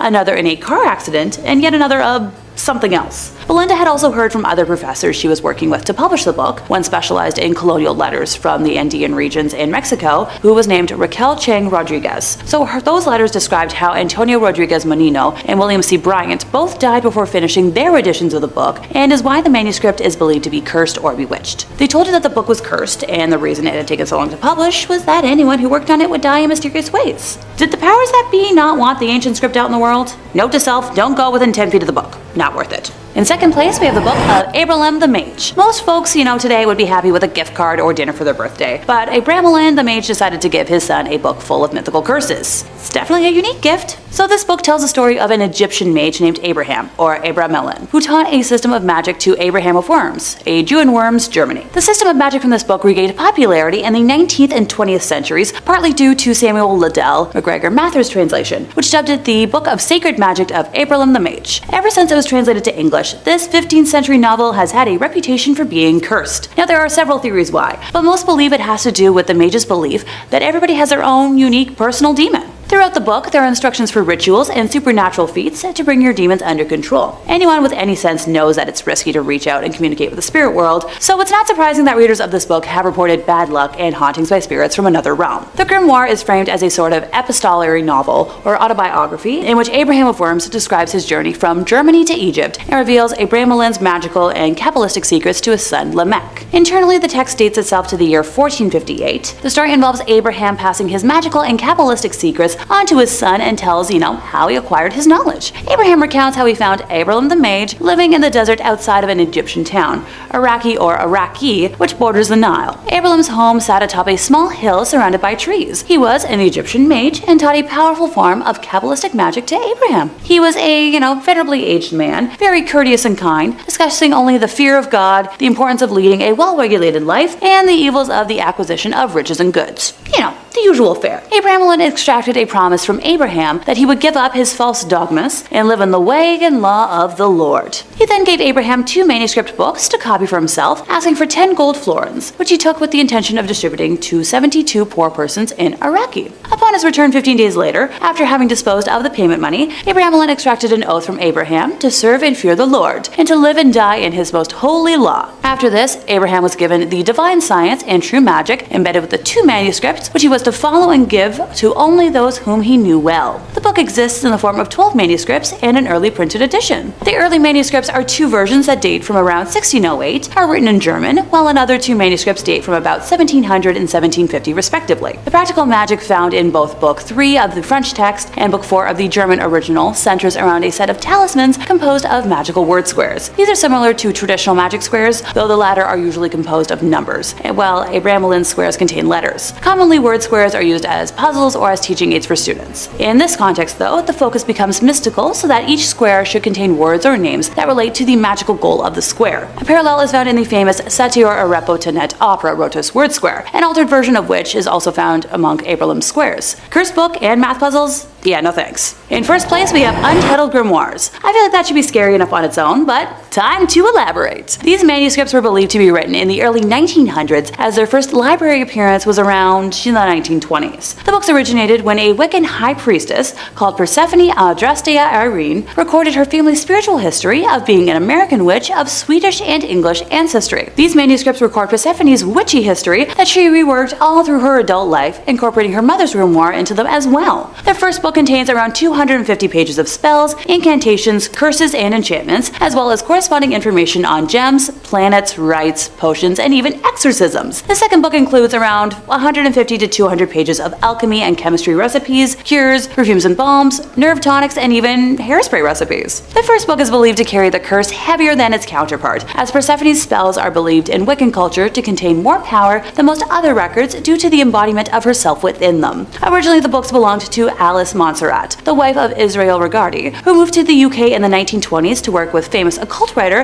Aleister Crowley. Later on, they both went on to work with the Golden Dawn Order and printed their works and publications as occultism raised into the modern world. Although Montserrat did little reporting on the cursed lore over these books, she did make notes as to why she and others within the order believed the cursed carried some serious weight. She made a note to an inscription warning all those who read it, saying, "To those not of the craft, the reading of this book is forbidden. Proceed no further, or justice will exact a swift and terrible retribution, and you will surely suffer at the hand of the craft." This was written in not only English, but other languages as well, to ensure the reader be heavily warned to keep away. To this day, copies of the Untitled Grimoires can be bought from M. Benjamin Catt's fine books. They still come with a high warning for all non-believers within Wiccan or pagan beliefs to shy away from them because of the cursed lore within and surrounding their pages. As tempting as it might be to acquire a copy, since that is a place I could technically travel to, I don't want to risk fate. My life's crazy enough. Written in the early 1600s by Martin de Leon Cardenas, The Orphan Story is a novel about a young Spaniard who heads to the Americas in search of fortune. And while that sounds like every adventure story ever, there's a bit of an outlier. There's a bit of a darkness that lurks within its pages that led to the novel not being published until 2018. The first draft was a 328-page manuscript, slightly yellowed, slightly worn and aged, missing a couple of pages. Belinda Palacios, a Peruvian scholar who edited the book for 2 years, she was apparently warned by multiple people about it. So it was first set to appear in 1621 under the pen name of Andre de Leon, but never made it to press due to the presidential atmosphere at the time in Sicily. So the manuscript then sat in the Hispanic Society of America until 1965, when Belinda rediscovered it. And she learned many attempts to publish it had happened, giving rise to rumors that malevolent energy lurked among the almost 400 pages, causing the people working on it to,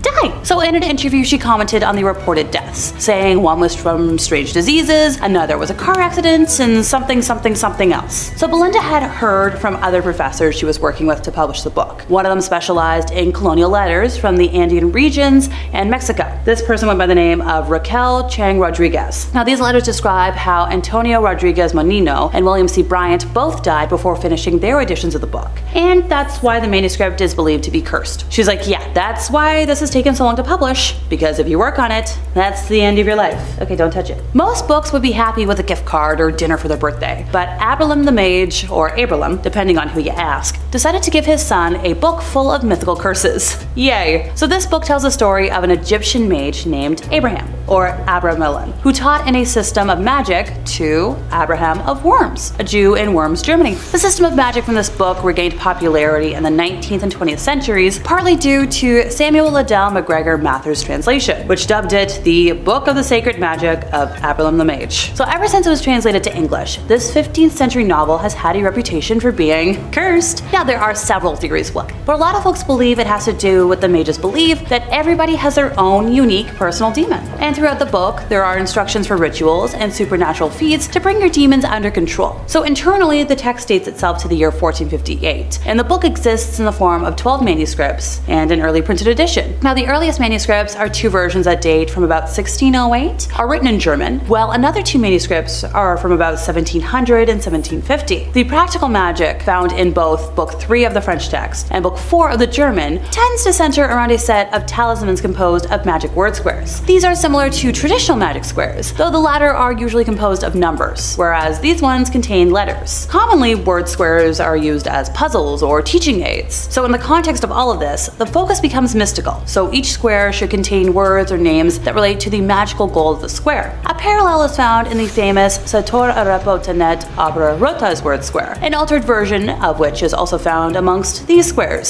So you combine a cursed book and math puzzles, and you get no thank you, moving on. Number 3, I have no mouth and I must scream. I don't even know where to start with this one. This book left me with such a disturbed and upset feeling right into the pit of my stomach. The story follows a group of 5 people, the last people alive in a post-apocalyptic Earth, that are being eternally tormented in a computer called AM. Okay, so the first time I read this, I was pretty confused, up until I would say probably the 2nd page, and then I started getting really into it. But I think you're supposed to be confused so you can really settle into the story and the world, and all of the ideas within. The book centers around 5 characters who are essentially stuck in an advanced AI computer called Am in a post-apocalyptic world. The computer is vengeful and torments them eternally. They have been stuck here, unaging, essentially immortalized for 109 years. Allegedly. It's kind of hard to know for sure because the computer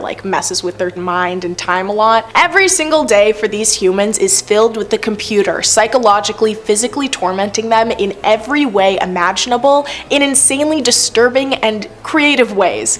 The book ends with the character who we are hearing the story from realizing that the only way to end the torment they are experiencing and to hurt the computer in some way as revenge is through their death or by taking away Am's toys. Somehow he ends up being the last one alive. I won't spoil it exactly, but everyone else is dead except for him. Am is very, very upset by this, so Am ensures that for the rest of eternity, he, the last alive, will suffer every day and will never be given the chance to escape through death like the others. He is essentially turned into a living blob, lacking limbs and appendages,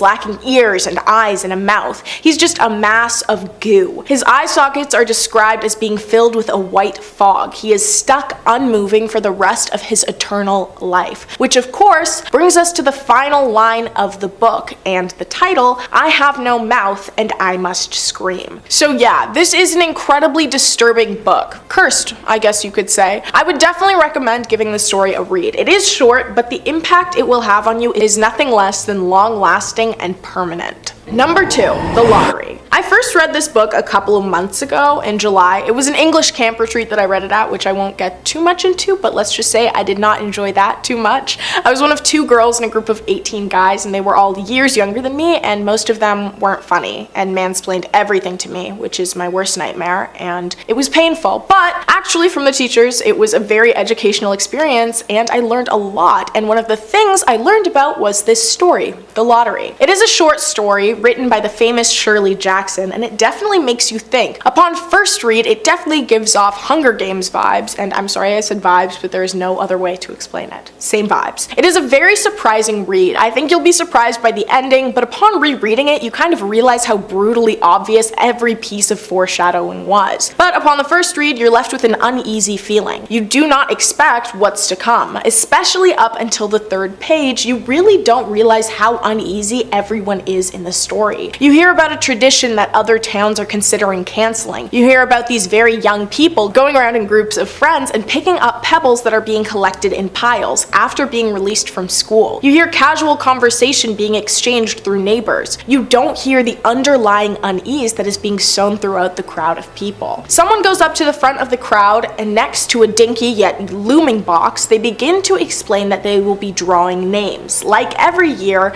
in this town's annual lottery. The reader thinks, oh, a game, a lottery, a winner. This is exciting, this is cool, this is great, but you do not expect the ending. And for me, it was kind of a whoa moment where I had to take a step back and reevaluate where the book had shifted to. It's a great book filled with eerie imagery and explanations, and another that will absolutely stay burned into your mind. Number 1, The Landlady. This book is by one of my all-time favorite authors, Roald Dahl. Responsible for creating some of the most famous stories of all time, like Matilda, The Witches, James and the Giant Peach, the BFG, Lamb to the Slaughter, and so many more. It's no surprising that he would be capable of creating a truly disturbing short story, very worthy of being on this list. So, The Landlady follows a boy named Billy who is starting a new job in a new town. He looks for a place to stay the night when all of a sudden he sees a beautifully charming and warm house advertising itself as a bed and breakfast. It is run by a friendly but odd lady, and only 2 guests had previously stayed there in the past 3 years. We know there have only been 2 guests thanks to a guest book that the old woman makes every single guest who stays there sign, which she tells Billy,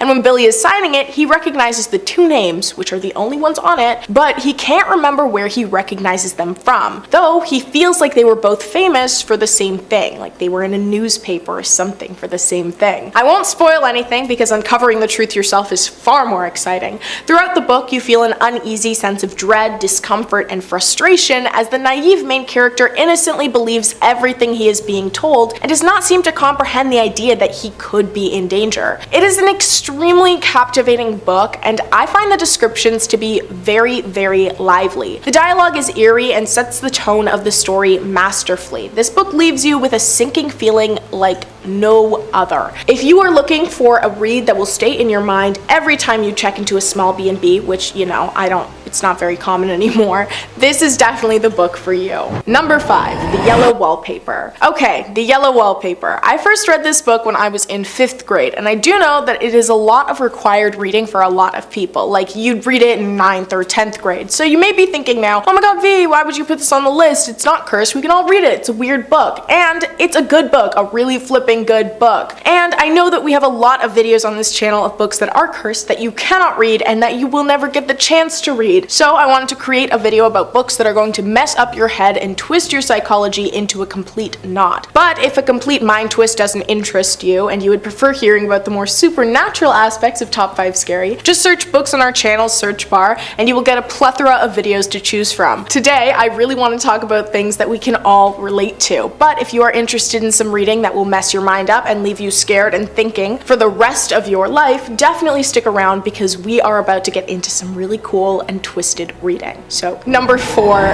or number 5 and 4 now because I rambled too much. Let's try this again. The Yellow Wallpaper. This book is a masterclass in imagery and descriptive devices because wow, you feel like you are in this room. It follows a woman who is placed into a room that is lined wall to wall with yellow wallpaper, and slowly, page by page, she begins to go insane, describing more outlandish and detailed scenes being played out in the lines of her wallpaper. Throughout the story, her descriptions get so much more in-depth and twisted, and you begin to feel like you are going insane with her. Every single word, every single thing that she is imagining, you are seeing full on face to face. It's like you're looking it in the eyes. And I have aphantasia, so I actually cannot visualize anything in my head. Like, you say think of an apple and I don't see an apple, it's just darkness. But somehow this book was able to surpass my biological evolution, and I was able to imagine everything, every word, every description. It was being burnt into my eyelids. And there are very few books that can do that for me, which is how you know that this is an insanely weird and well written story. I really recommend giving this a read. It will mess with your mind and you will never ever want to have yellow wallpaper again. Which, okay, interestingly enough, this book actually made me want to have yellow wallpaper when I was in the 5th grade. So I don't know, maybe this job is like where I was destined to work, because I don't think many people after reading this book would yearn so desperately to have yellow wallpaper. Memoirs of a Woman of Pleasure, popularly known as Fanny Hill, is a naughty novel by the English novelist John Cleland, first published in London in 1748. Written while the author was in debtor's prison in London, it is considered the first original English prose smut, and the first smut to use the form of the novel. It is one of the most prosecuted and banned books in history. This book exemplifies the use of euphemism. The text has no swearing or explicit scientific terms for body parts, but it uses a lot of literary devices to describe genitalia. For example, the hoo-ha is sometimes referred to as the nethermouth, which is also an example of psychological displacement. A critical edition by Peter Saber includes a bibliography and a lot of notes that are kind of useful. The collection launching Fanny Hill contains several essays on the historical, social, and economic themes underlying the novel. Initially, there was actually no government reaction to it, but in November of 1749, a year after the first installment was published, the author and Ralph Griffiths were arrested and charged with corrupting the king's subjects. So the book eventually made its way to the US, and by 1821, a Massachusetts court outlawed it completely. The publisher, Peter Holmes, was convicted for printing a lewd and obscene novel. So, Holmes appealed to the Massachusetts Supreme Court. He claimed that the judge, relying only on the prosecution's description, hadn't even seen the book. The state Supreme Court was not swayed. The Chief Justice wrote that Holmes was a scandalous and evil-disposed person who had contrived to debauch and corrupt the citizens of Massachusetts, and to raise and create in their minds inordinate and lustful desires. In 1963, after the 1960 court decision in R vs. Penguin Books Limited that allowed the continuing publication of Lady Chatterley's Lover, Gareth Powell's Mayflower Books published an uncensored paperback version of Fanny Hill. The police became aware of the 1963 edition a couple days before publication, having spotted a sign in the window of the magic shop in Tottenham Court Road in London, run by Ralph Gold. Well, an officer went to the shop, bought a copy, and delivered it to a magistrate, Sir Robert Blundell, who issued a search warrant. At the same time, 2 officers from the Metropolitan Police's Obscene Publications branch visited Mayflower Books. Why? Well, they wanted to determine whether copies of the books were kept on the premises. They interviewed Powell, the publisher, and took away 5 copies. Just 5. Well, then the police returned to the magic shop and seized 171 copies of the book. And in December, Gould was summoned under Section 3 of the Obscene Publications Act. By then, Mayflower had distributed 82,000 copies of the book, but it was Gould who was being tried. But Mayflower did cover the legal costs. The trial took place in February of 1964, and the defense argued that Fanny Hill was a historical source book, and that it was a joyful celebration of normal, non-icky intercourse. You know, it was bawdy rather than sinful. Well, the prosecution countered by stressing one atypical scene involving flagellation, and they won.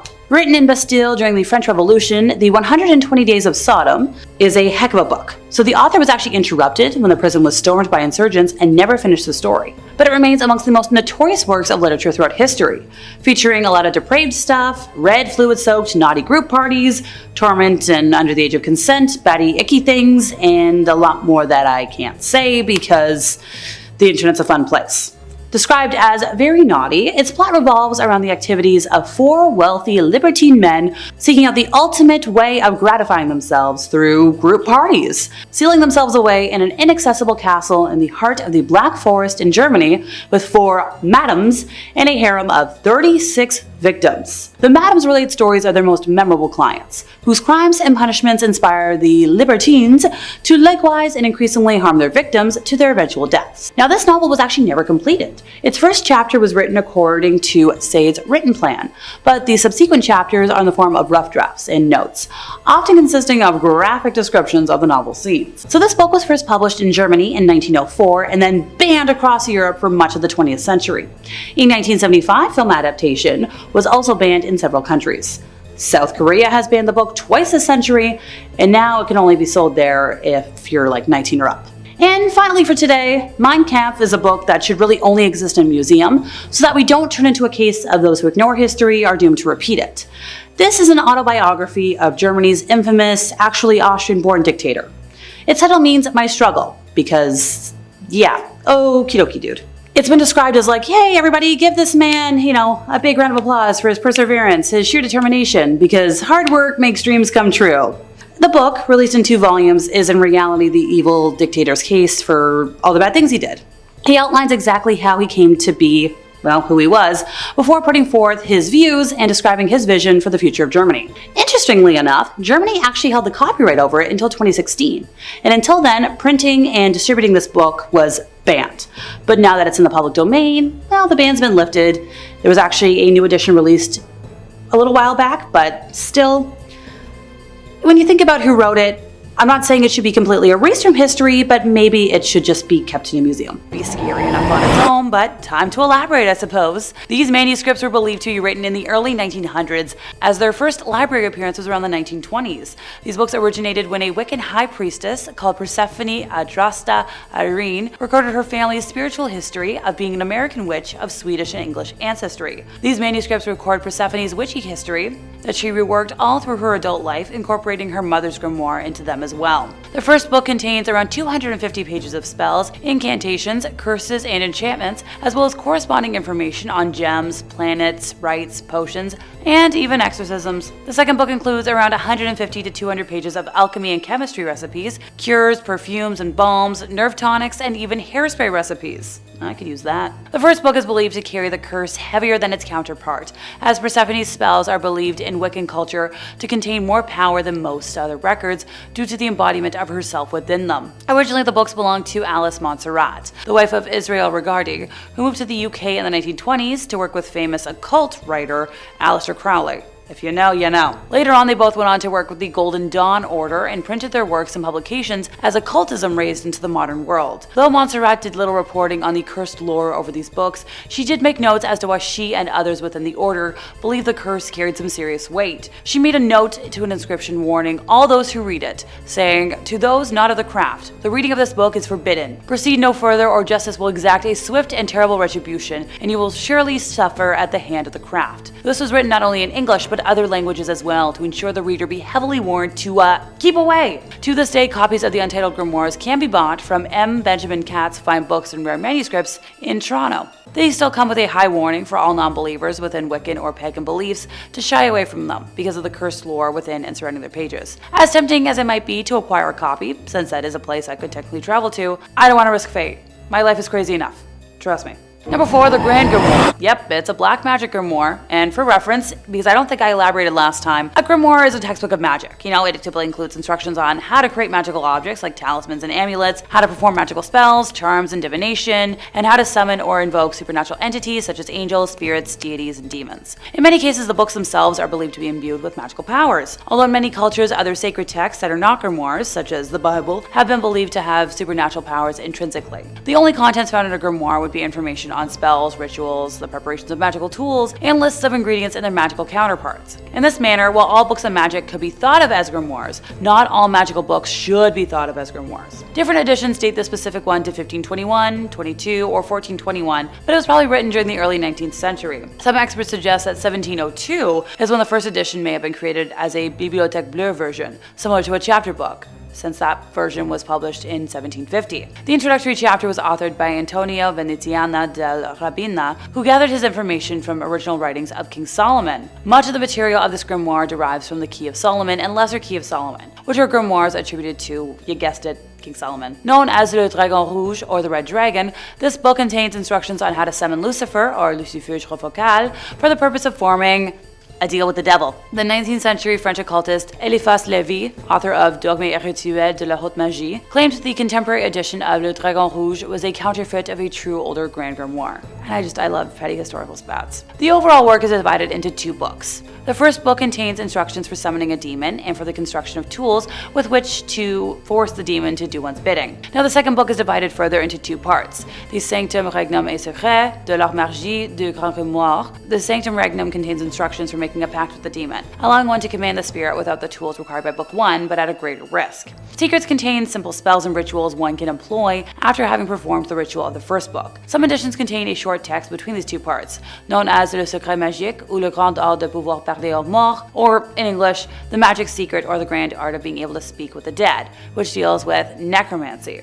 The book describes several demons as well as the rituals to summon them in order to make, a pact with them. It also details several spells for winning a lottery, talking to spirits, being loved by somebody else, making oneself invisible, and more. This book mentions 3 greater demons, which are similarly prioritized in the Grimorium Verum. Sidebar: in the English translation of the work, the demons are referenced by the more generic term of spirits, which is a term I know some modern Satanists prefer. I'm kind of partial to demons. The demons that are mentioned are the Emperor Lucifer, Prince Beelzebub, and Grand Duke Astaroth. Now this book also makes mention of 6 lesser demons, and of course I'm going to mention them all. So, we already know Lucifer Focal, Prime Minister, Satanachia, Commander-in-Chief, Agliarept, Commandant, Fleuretti, Lieutenant General, Sagatanas, Brigadier Major, Nibiros, Marshal, and Inspector General. I feel like calling something an untitled grimoire should be scary enough on its own, but allow me to elaborate. These manuscripts were believed to be written in the early 1900s, as their first library appearance was around the 1920s. The books originated when a Wiccan high priestess called Persephone Adrastea Irene recorded her family's spiritual history of being an American witch of Swedish and English ancestry. These manuscripts record Persephone's witchy history that she reworked through all of her adult life, incorporating her mother's grimoire into them as well. So the first book contains about 250 pages of spells, incantations, curses, and enchantments, as well as corresponding information on gems, planets, rites, potions, and even exorcisms. The second book includes about 150 to 200 pages of alchemy and chemistry recipes, cures, perfumes and balms, nerve tonics, and even hairspray recipes. So the first book is believed to carry the curse heavier than its counterpart, seeing as Persephone's spells are believed in Wiccan culture to contain more power than most other records due to the embodiment of herself within them.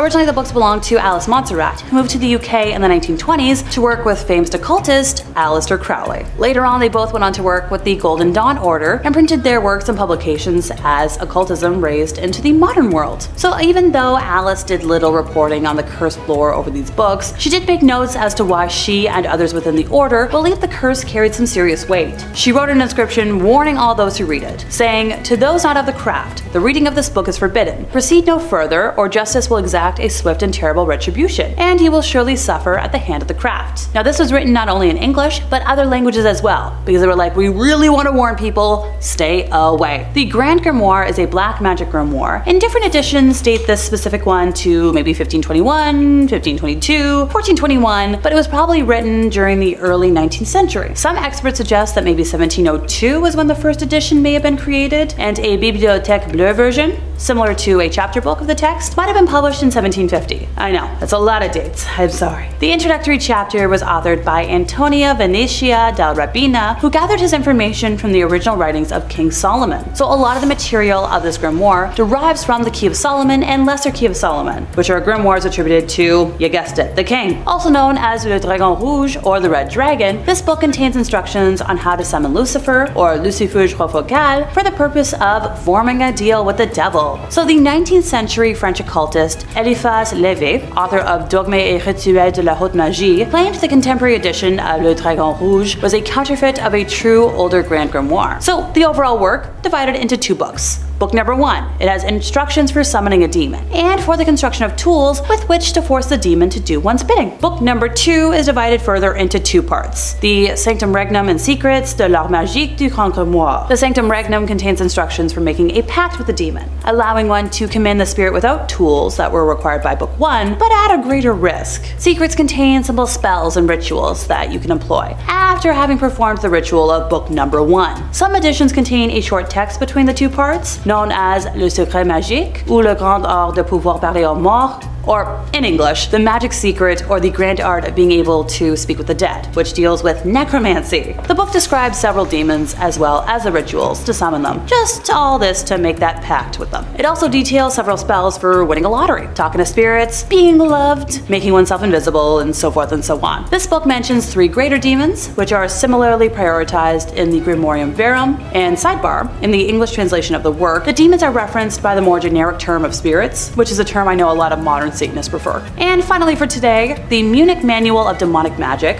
or MMDM, or Liber Incantatorium Exorcimorium e Fascinatorium Verum, is a 15th century grimoire manuscript whose name I totally just butchered. The text, composed in Latin, is largely concerned with demonology and necromancy. Richard Kiekefer edited the text of the manuscript in 1998 under the title Forbidden Rites, a necromancer's manual of the 15th century. Portions of the text in English translation are presented in Forbidden Rites as well, embedded within the author's essays and explanations on the Munich Manual in specific and grimoires in general. The Russian translation of this Latin grimoire was published in 2019, and the first English translation was only published in 2023. There was only one known surviving manuscript of the original manual, which is almost complete, minus the first 2 folios that describe the beginning of rituals. The rest of the grimoire contains complete instructions for the invocation of demons, such as Satan, Lilith, Aseroth, and Samael, as well as the supposed attainment of favors and supernatural powers. Some of the spells allow for, you guessed it, obtaining the love of another, achieving invisibility, acquiring wealth and treasures, or gaining knowledge. The text is accompanied by over 40 illustrations of magic circles and symbols to be used in rituals. You've got a list of 11 demons, similar to the ones from the Ars Goetia, and as you guessed it, most of the text is in Latin, minus a little bit of German and Italian. Written in the early 1600s by Martin de Leon Cardenas, The Orphan Story is a novel about a young Spaniard who heads to the Americas in search of fortune. While it may sound like a normal adventure story, and an outlier amongst the magical books I'm about to talk about today, a major darkness lurks within its pages that led to the novel not being published until 2018. The first draft was a 328-page manuscript that was slightly yellowed, a little bit worn, a little bit aged, missing a couple of pages, which, you know, on the surface sounds pretty tame, but you've got to assume otherwise if I'm making a point of it. It is handwritten in a decorative style reflective of the Golden or Imperial Age. I'm not super sure. The New Age print takes on a more modern bound look,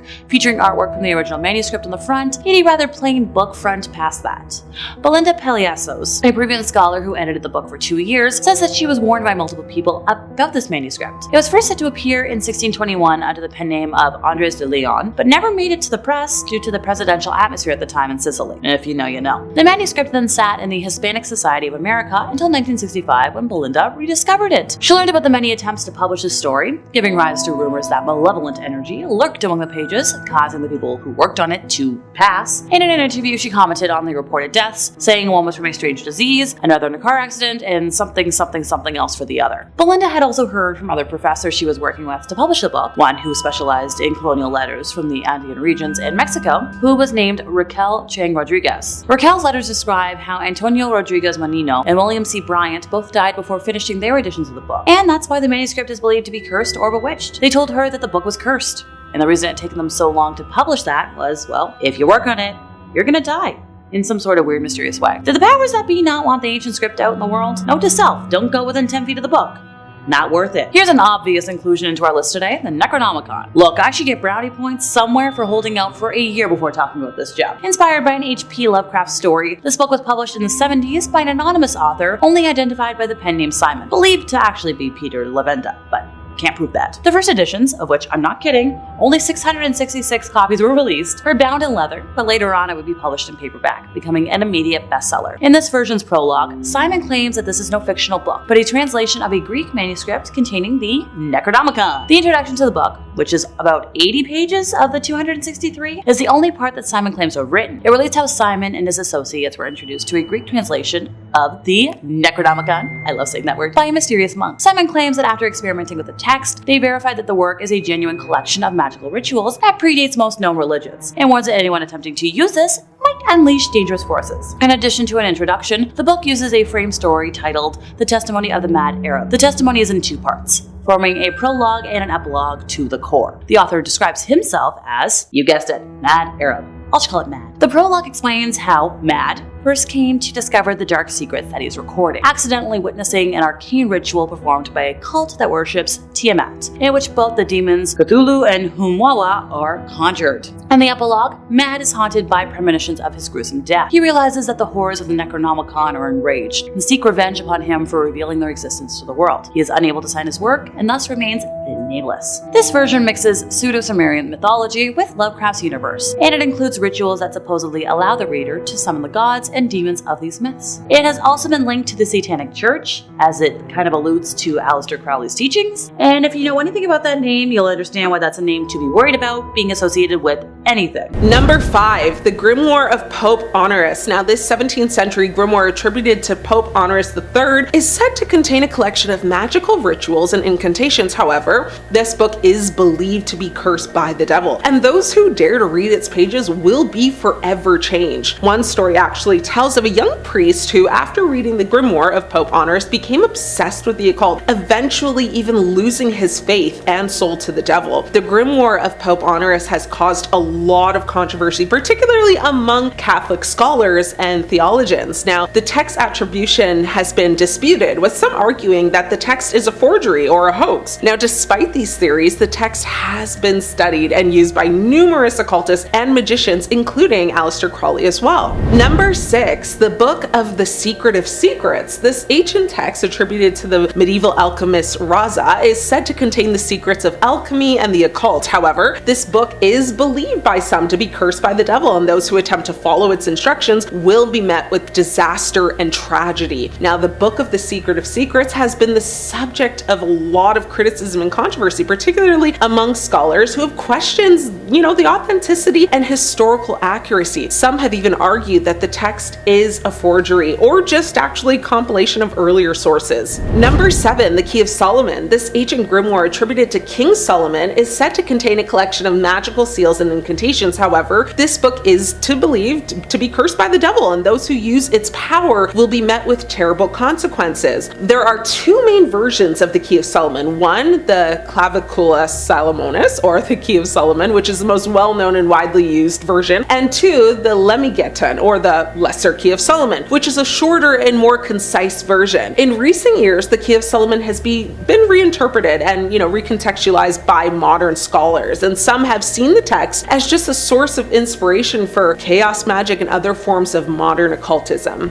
Number 8, the Book of Lies. This ancient text attributed to the medieval occultist Aleister Crowley is said to contain a collection of mystical and magical teachings. However, this book is believed to be cursed, again, by the devil, and those who attempt to follow its instructions will be met with mayhem. Now, one legend tells of a young occultist who, after reading the Book of Lies, became obsessed with the pursuit of having magical powers. Eventually, he lost his grip on reality and descended into madness. The Book of Lies is structured as a series of paradoxical, and often contradictory statements, each designed to challenge the reader's perceptions and understandings of the world as we know it. The chapters cover a wide range of topics, including 1, the nature of truth and reality, 2, the role of the individual in society, 3, the relationship between the microcosm and the macrocosm, 4, the secrets of magic and spiritual growth. Number 9, the Necronomicon. This one takes us to the realm of horror and fantasy, where we find the infamous Necronomicon. This ancient text, created by H.P. Lovecraft, is said to contain the secrets of the Old Ones, ancient beings of immense power and malevolence. However, this book is believed to be cursed by the devil, and those who even dare to read its pages will apparently be driven mad by the eldritch horrors that lurk within. One story tells of a young scholar who, after reading it, became obsessed with the Old Ones, eventually losing his life in a very tragic ritual gone wrong. Lastly, number 10, the Munich Manual of Demonic Magic. The Munich Manual is a medieval grimoire that's said to contain powerful and forbidden knowledge of demonic magic. The book is believed to have been written in the 15th century by a German sorcerer who made a pact with the devil. The book's cursed reputation has also made it a popular topic in horror fiction and folklore. Now, according to legend, the Munich Manual of Demonic Magic is cursed by the devil himself. Anyone who attempts to read it or use the knowledge contained in the book is said to be cursed with bad luck, illness, and even being unalived.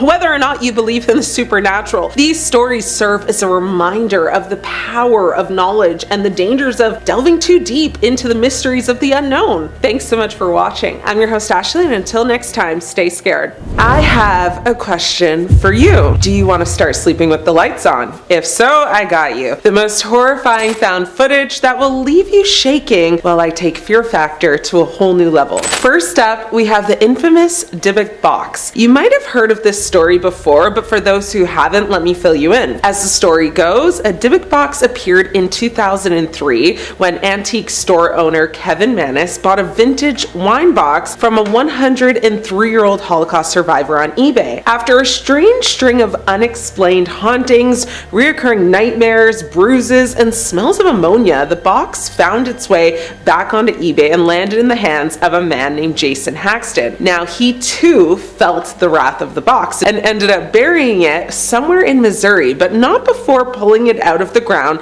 to appear on the television show Ghost Adventures. Haxton had paid $280 for the box, and when opened, contained a goblet, 2 locks of hair tied with string, pennies from the 1920s, a dried rosebud, a cast iron candlestick holder, and a granite statue engraved with Hebrew letters. Number 5. The Necronomicon. To ease our way into this list, let's begin with a supposedly completely fictional book, created by the famous writer H.P. Lovecraft. Also referred to as the Book of the Dead, the Necronomicon appears in several of Lovecraft's stories, where it was supposedly written in the early 1700s by an Arabic man named Abdul al-Hazrad, who was a devotee of the demonic deities Yog-Sothoth and Cthulhu, before he was apparently horribly devoured by an invisible demon in front of a presumably very confused and very terrified crowd. After this, the work was apparently translated and passed down over the years, having versions made in Greek, Latin, and English, while simultaneously being banned by various political and religious figures throughout history. Lovecraft was very sparing with the details about the contents and appearance of the book, book, believing that the mystery made it more frightening, though sections of it are quoted in his stories, such as the famous couplet appearing in The Nameless City, which goes, "That is not dead which can eternal lie, and with strange aeons even death may die." Over the years, Lovecraft was asked several times if the Necronomicon was in fact a real book, but he would always answer that it was not,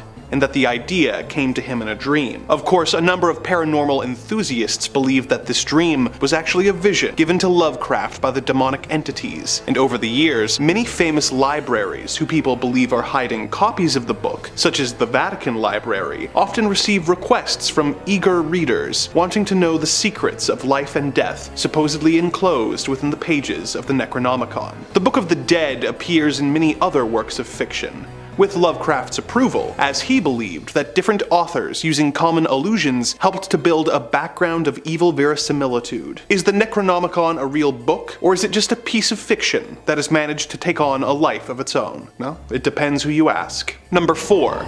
The Lesser Key of Solomon. The Lesser Key of Solomon is a grimoire compiled in the 17th century from materials that were already centuries old at the time of the book's original publication. The volume is divided into 5 books, one of which contains instructions on how to grant the practicing magician an eidetic memory and the ability to instantly learn materials. Another of the books teaches the user how to contact angels using a wax tablet and a method known as scrying. 2 of the other books describe the 24 different angels and their relation to the 24 hours in the day, and the 360 spirits of the degrees of the zodiac. However, the Lesser Key's most famous book is known as Ars Notoria, which contains 72 sigils, each representing a different demon, as well as instructions on how to summon the 72 demons, and even how to control them. Before you go searching for a copy at Barnes & Noble, consider the following. The Lesser Key of Solomon is apparently a cursed book, with anyone who owns a copy of it reportedly being subject to constant bad luck, or in some cases, even death. Some owners of the book have reported seeing the pages turning by themselves, and even flying across the room,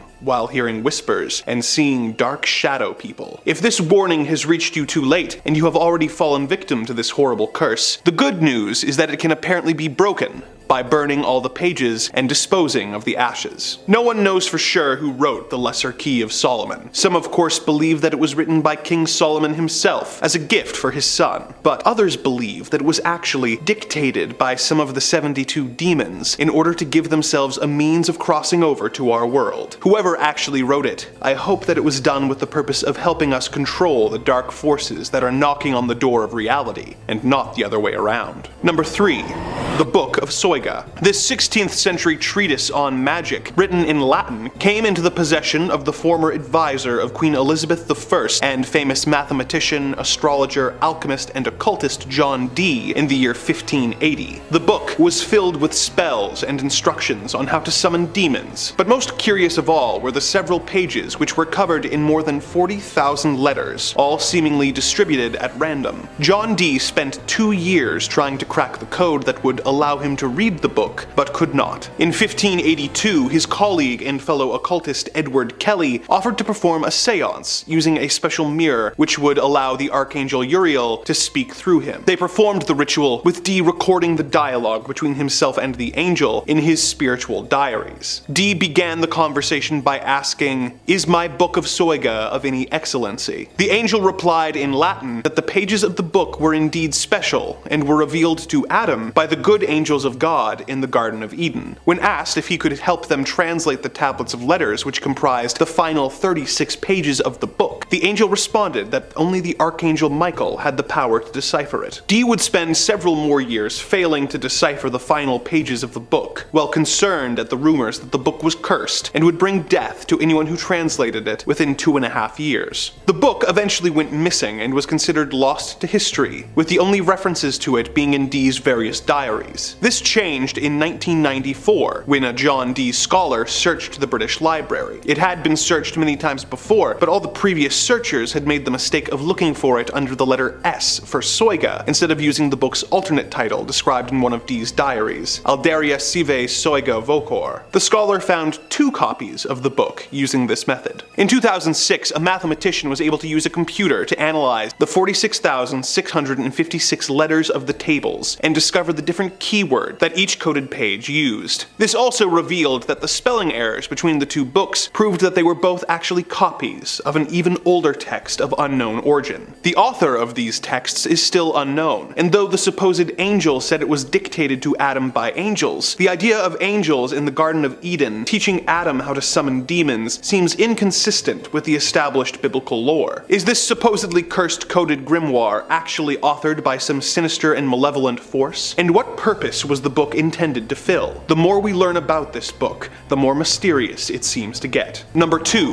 The Grand Grimoire. Sporting the alternate name of the Gospel of Satan, this 16th century book has the reputation of being one of the most terrifying books on occultism ever written. The book is filled with instructions to summon not only demons, but the devil himself in order to sell your soul to Old Scratch. It describes in great details the rituals that will let you call forth Lucifer, Beelzebub, Astaroth, as well as 6 lesser demons, and also contains spells that will, among other things, let you win the lottery, talk to spirits, make someone fall in love with you, and turn yourself invisible. The book's ritual instructions are very intense, with some spells calling for house pets like cats to be sacrificed and skinned and popped into a pot. The original copy of this book is currently being kept under lock and key in the Vatican archives, but other versions are available for purchase, such as the Kindle version, which you can own for $1.75, which is a great deal for something that will apparently let you turn invisible and then win the lottery. Of course, the additional cost of your pet cat and your soul may add up. The name of the original author is unknown. However, legends and rumors state that the author wrote the text while being possessed by the devil, which I suppose makes him Satan's ghostwriter. Number 1.